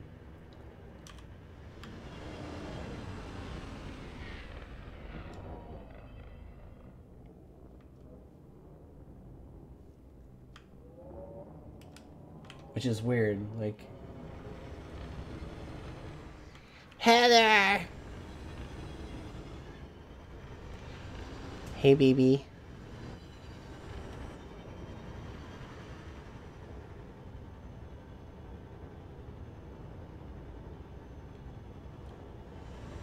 Okay, I'll have to mess with it, Alex. I think I saw that. I'm sober. Thank you very much, Heather. God. What do you take me for? Some kind of just out of my teenage years alcoholic? Huh? Is that what you're insinuating?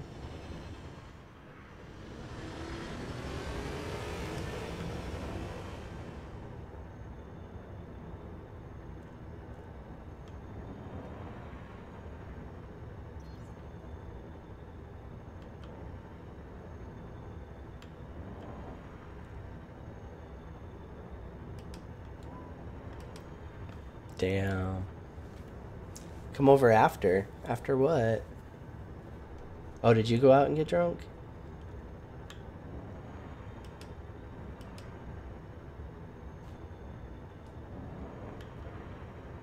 Okay. I was like, oh great, she went out drinking again. Guess I better get ready to go pick her up in the middle of the night. Oh, okay, nice, Alex. Oh, that's so nice. See, that's like literally what I wanted out of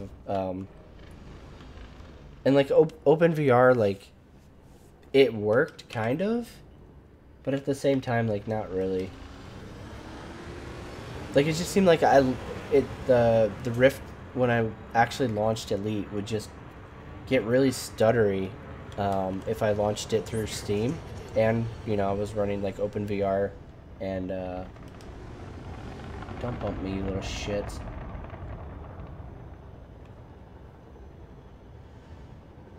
Yeah. Like it just, it was bad.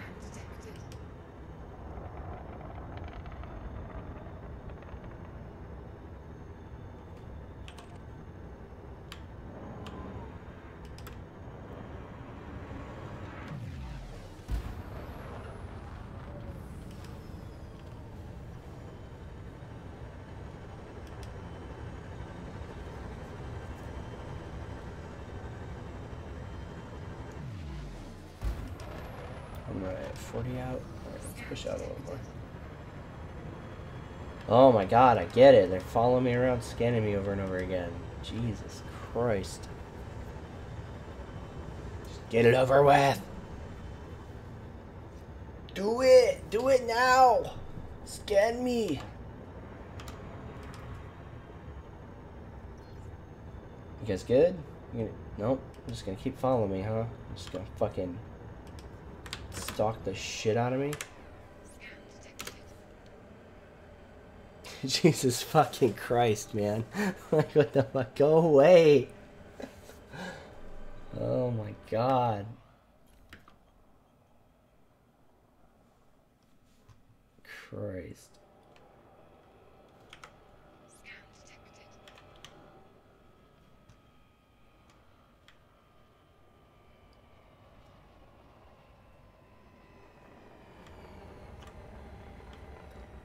You guys are like the worst police force ever. Holy shit. How have you not determined if I'm a criminal yet?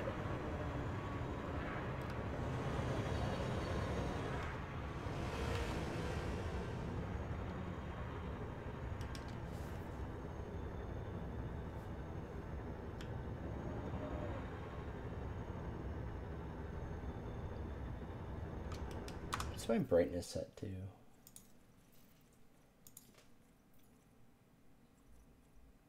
Oh, it's kind of middle of the road. Weird. God, I don't understand why I can't see these things at all.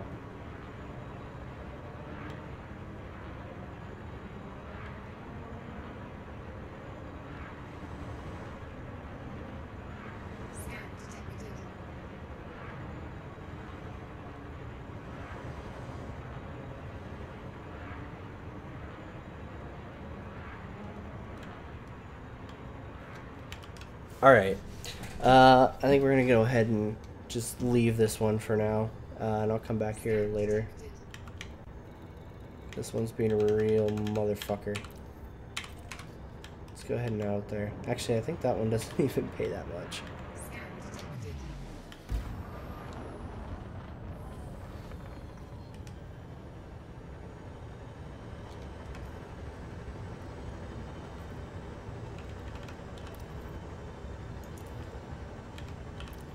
See, so this one is one that pays 5, and this one only pays 3. Yeah, we're gonna fucking come back to that one another time. Fuck that noise. Frameshift drive charging.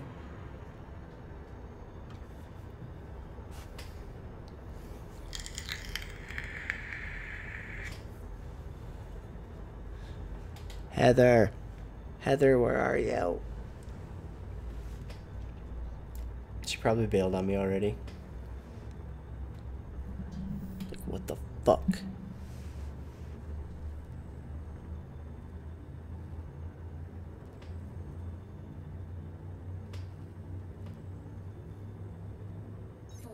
What's the starting point for that one? 1. Engage.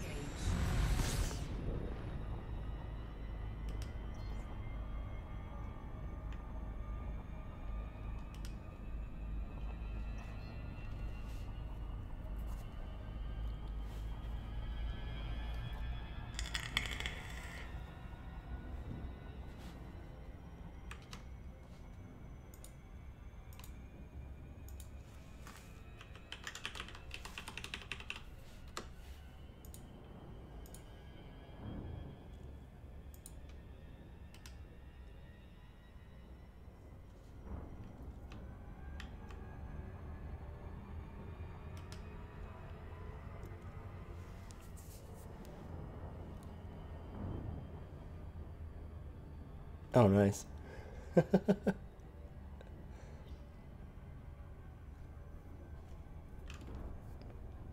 Let's see, Hutton orbital.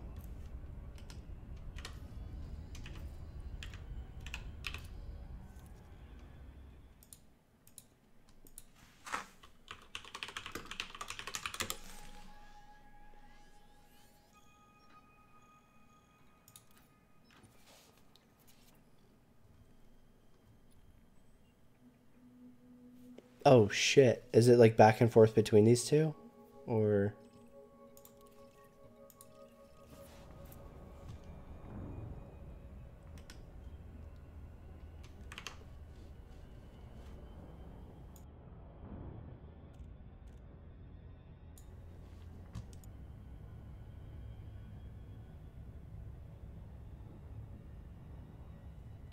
Yeah, I'm totally gonna have to look into that. I don't mind those at all. Not at all. Like, other than the slight inconvenience of having to, like, keep an eye on things in case you get interdicted, I don't mind the long travel time ones at all because it means I can, like, do other shit, right? And I think that's fucking super, super nice.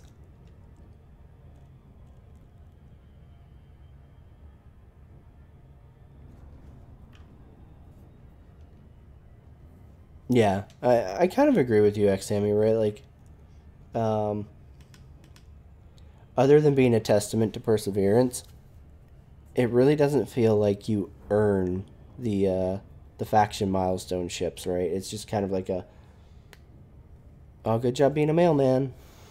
And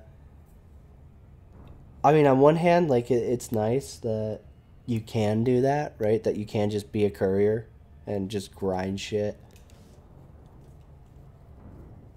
But at the same time, I can totally see where it's like it doesn't feel like an achievement in terms of being rewarding.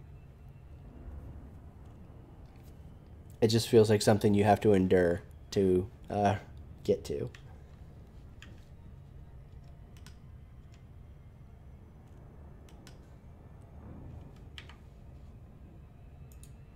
Oh my god, the fucking cat just scared the shit out of me.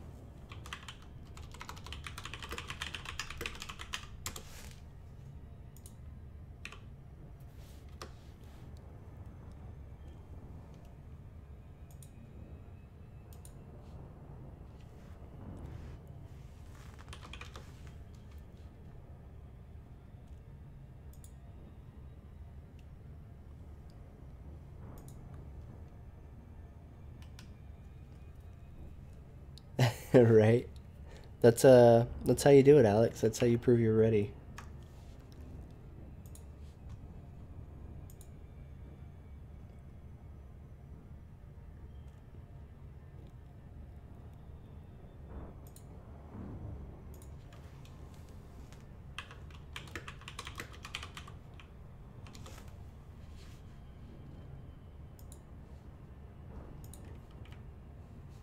Let's see here.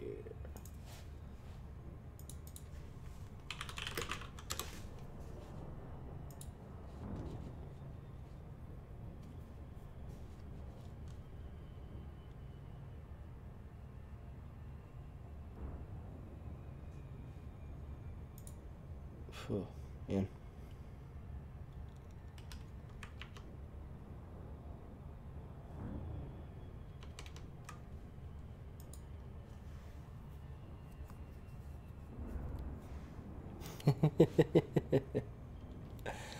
That's how you scout for your real commanders right there. Nailed it, X Hammy. The best of the best.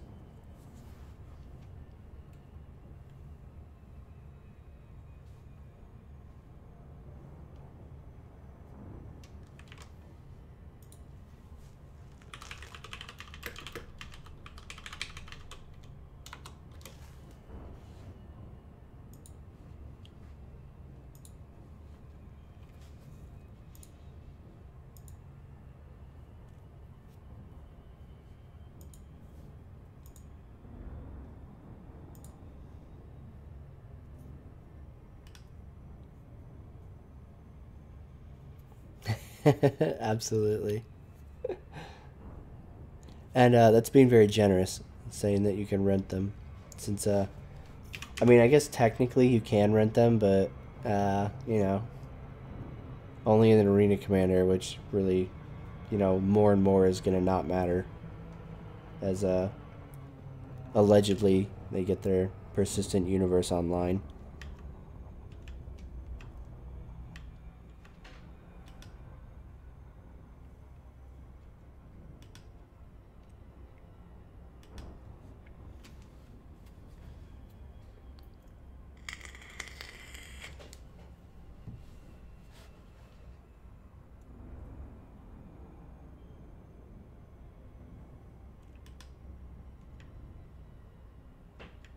God damn it. What is that fucking cat getting into?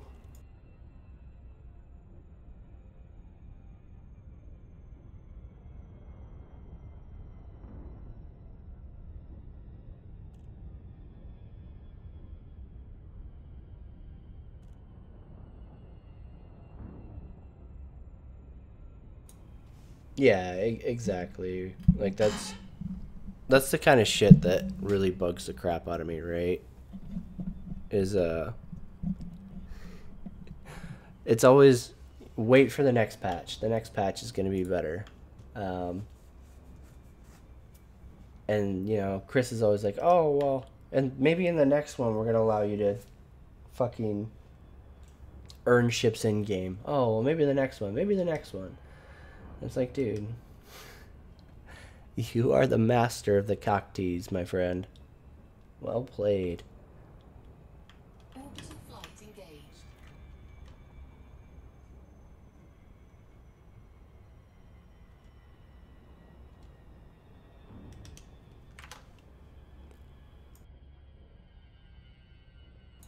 You see, and that's another one of the problems. Little one is nobody has any idea how long it's going to take to earn ships in game, right? Like nobody knows if the next ship after your starter ship is going to take a day or a month, right? Like no one has a fucking clue because, you know, CIG really hasn't said anything about it.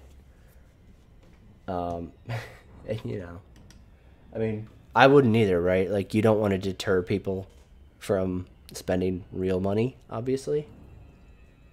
So that alone is going to be a big one for them to not ever comment on it. You know, the vaguer they can be about it, the longer they can string people along by their wallet.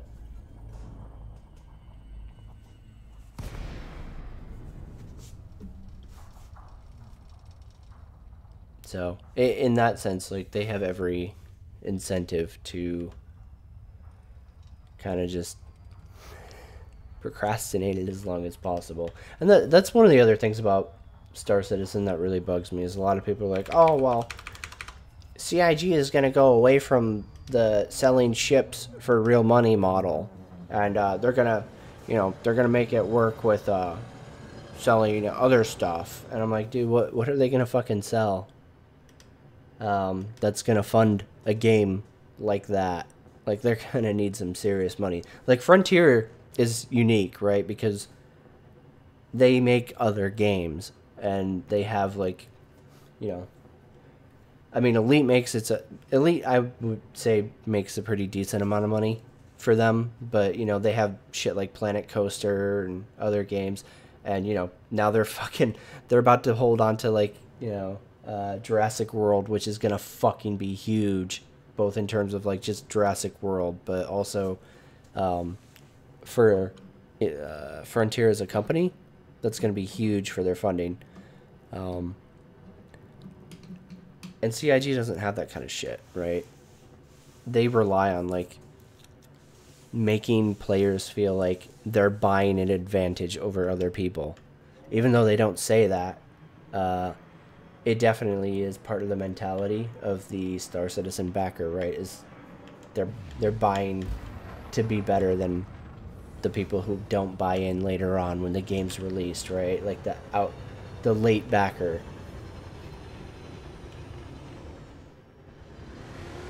And by taking away like that power trip by saying, "Oh yeah, well, this person can earn a cutlass in, you know, a week, you're gonna make people like question, oh, do I really need to spend $110 or $150 on a cutlass? Now I'll wait. I'll just earn it in game.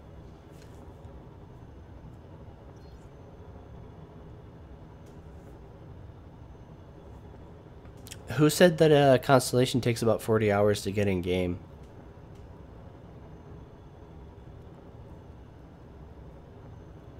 I've never seen them say anything about that stuff.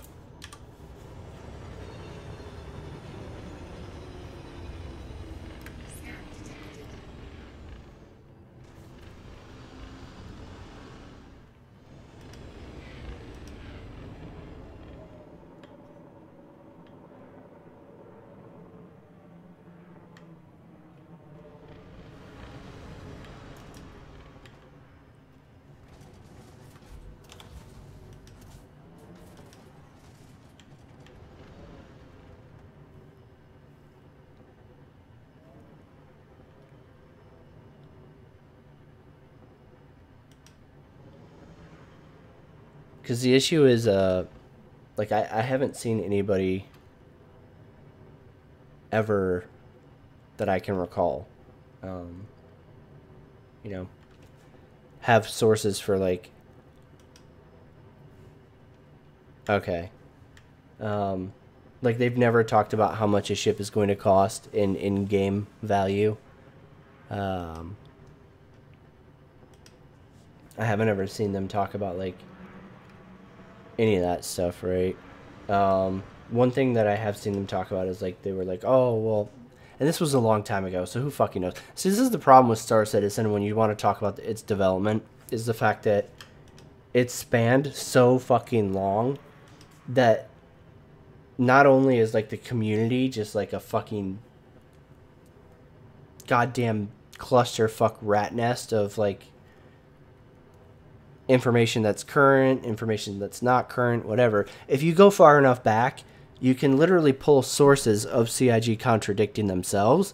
So it's so fucking hard for you to have, like, a debate and, like, talk about mechanics and, like, where the fucking development is going, since, you know, you're essentially just dream crafting at this point anyways still. But it's so hard to do that shit because fucking, like, it's just such a fucking mess of, like, misinformation, of fucking contradictions. Just, oh, God, it's such a fucking headache. I never want to get involved in something like that again.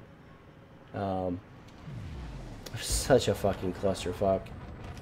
Like, every week, you have 4 different video documentaries, let's call it, of, you know, the game's developers, like, talking about the game, right? And, like, all of them.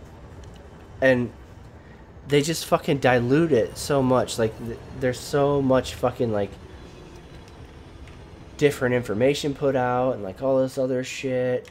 And it just gets to a point where, like, it's impossible to follow. Like, even as, like, somebody who's really passionate about the project, it's a fucking nightmare to follow because, you know, like, for one example, you get, oh, God, what was that dude's name?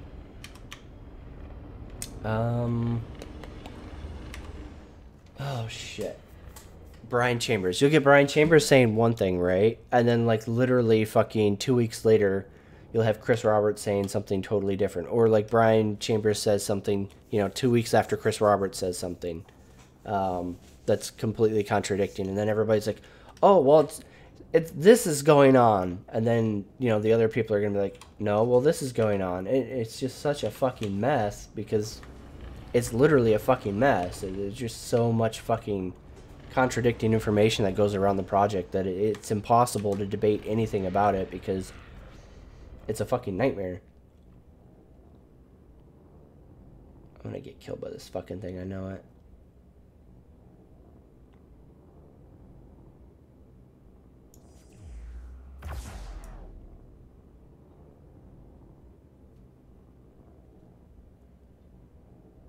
God damn mouse, can you, like, work with me?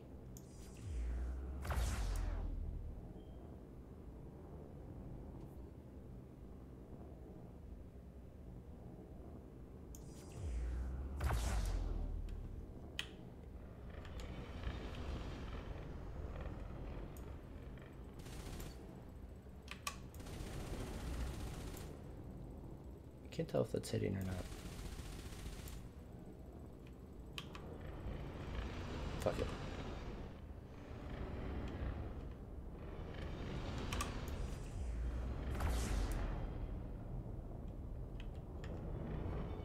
It's gotta be hitting, right? I mean, it looked like it was hitting. I'm gonna say it hit. And if I just randomly explode, then fuck it. Oh god, was that not even the anti-air turret?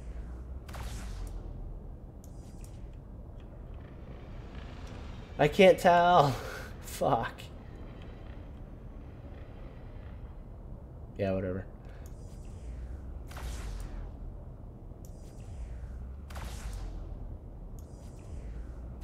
Under attack. Yeah, that was not the anti-air turret.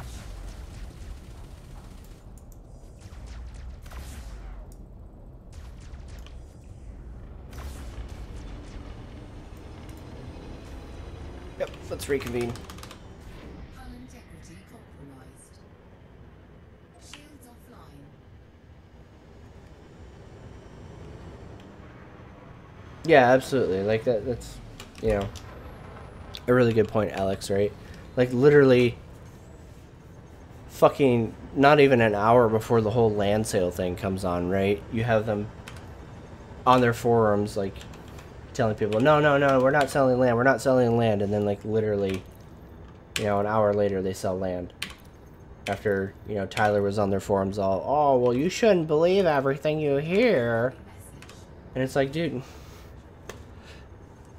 you guys literally just contradicted yourselves. Like, what was the point of all that? Why not just say, hey guys, just hold on, you know, more details to come. We'll explain what we're doing. But no, he's like, oh, we're not selling land, and then like they literally sold land. Like at that point, like any credibility that you have with me is gone. And the fact that they were like, oh well, we've been called on it. What should we do now? Oh, we should argue the semantics of it. Holy shit, where'd you come from, little guy?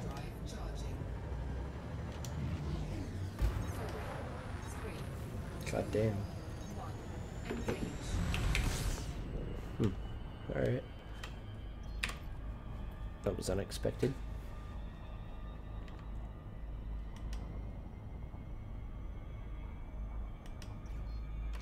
Alright, let's go back home.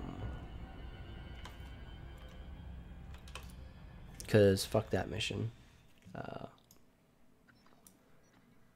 Definitely gonna have to get something that blows up a little better.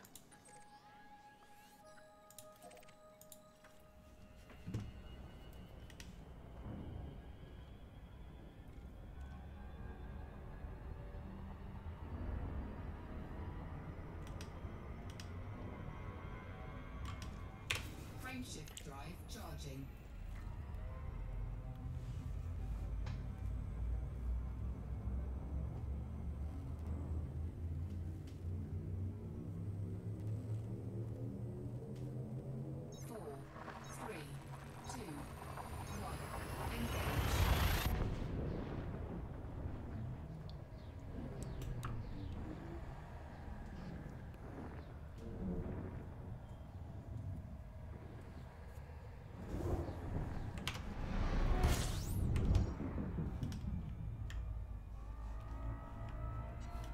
Alright, where are you at, Nari?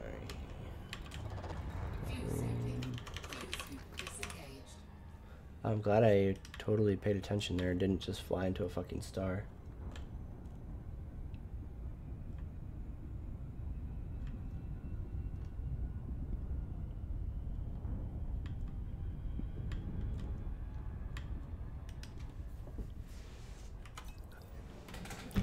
Alright.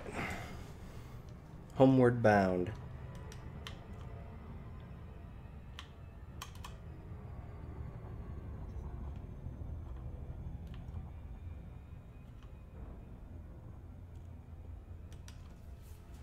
I really need to reinstall voice attack.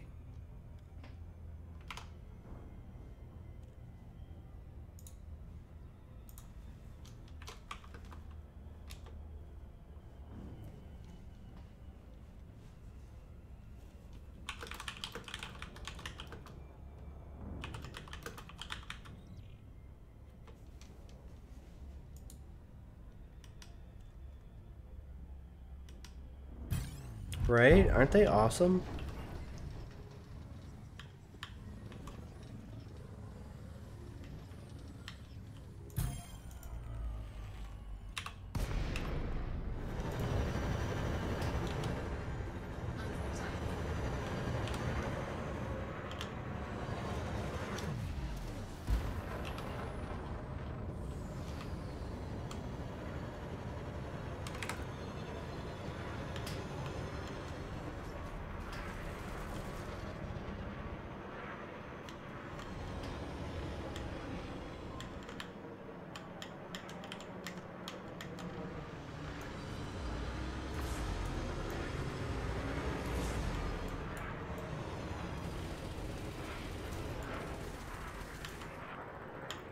Oh shit.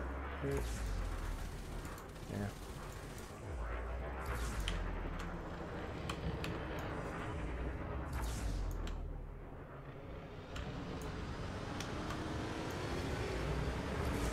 Ah.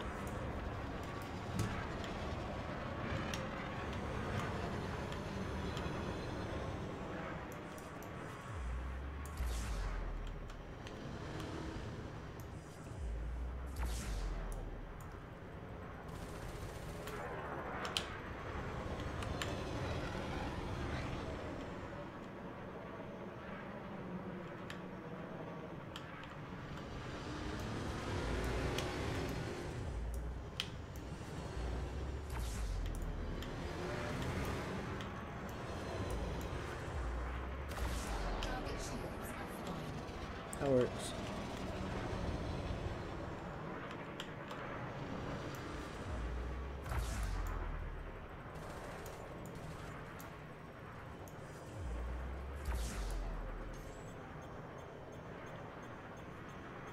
Okay. Friendship charge detected. Target shields offline. Target Mucho gracias. Yeah, that's the first time I've used railguns. Outside of shooting at those skimmers earlier. So it was a new experience. I was like, wow, I really can't tell like where I need to be leading this to make up for it. Frameshift drive charging. 4, 3, 2, 1. Engage.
Damn.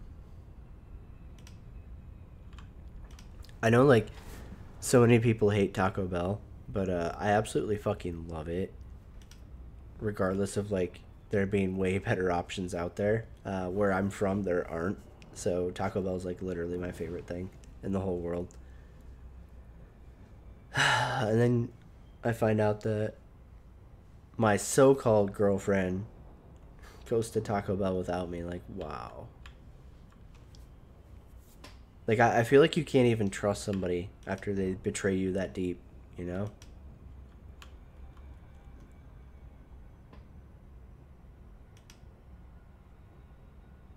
I just don't know how a relationship can recover after that. It's fucked up.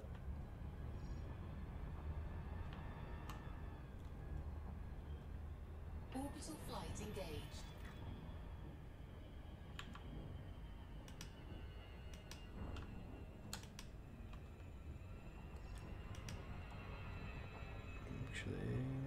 Stay positive for a little bit longer.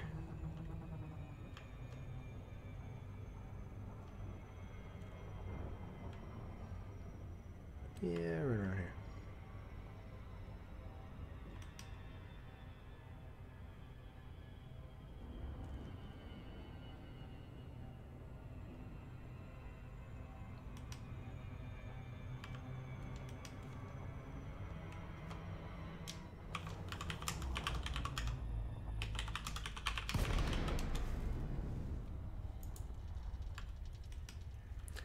I know, right? God, I really want Taco Bell now. Actually, I'm not even picky. Like, Chipotle would be good. Some Taco Del Mar. Oh, God, Taco Del Mar. I fucking miss Hawaii so much. Like, Hawaii had so many good fucking taco chains. And, like, even, like, taco trucks, right? Like, oh, my God, there were so many options in Hawaii. Hawaii was fucking taco heaven. Which is weird, right? Like, you wouldn't necessarily, like, make that connection, but, oh my God. I would sell my soul to go back to Hawaii and just fucking gorge on tacos.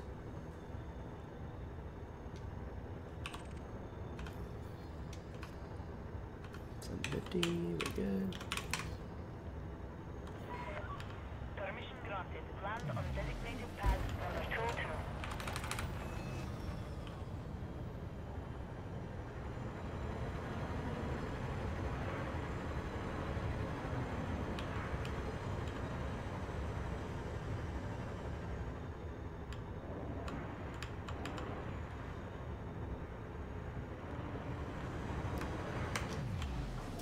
Oh shit.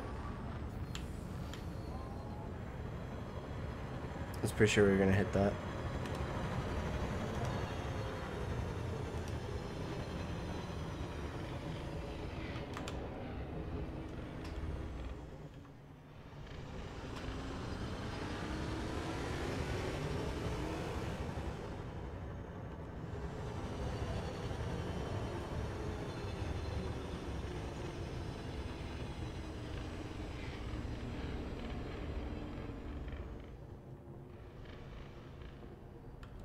Oh, hello, landing gear, yeah.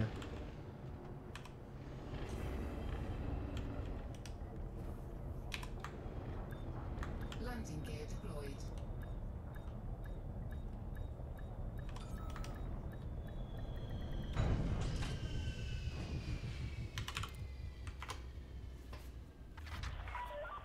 Docking procedure complete. You may alight when ready. We trust this port. Alright, ladies and gentlemen, I'm going to take a short break so I can go get food now, because thinking of tacos has made me hungry, so I'm going to go ahead and go grab some of that, especially since we're at like 3 hours and 50 minutes on this stream. So I'm going to go ahead and go grab food, and I should be back in about an hour or so, give or take.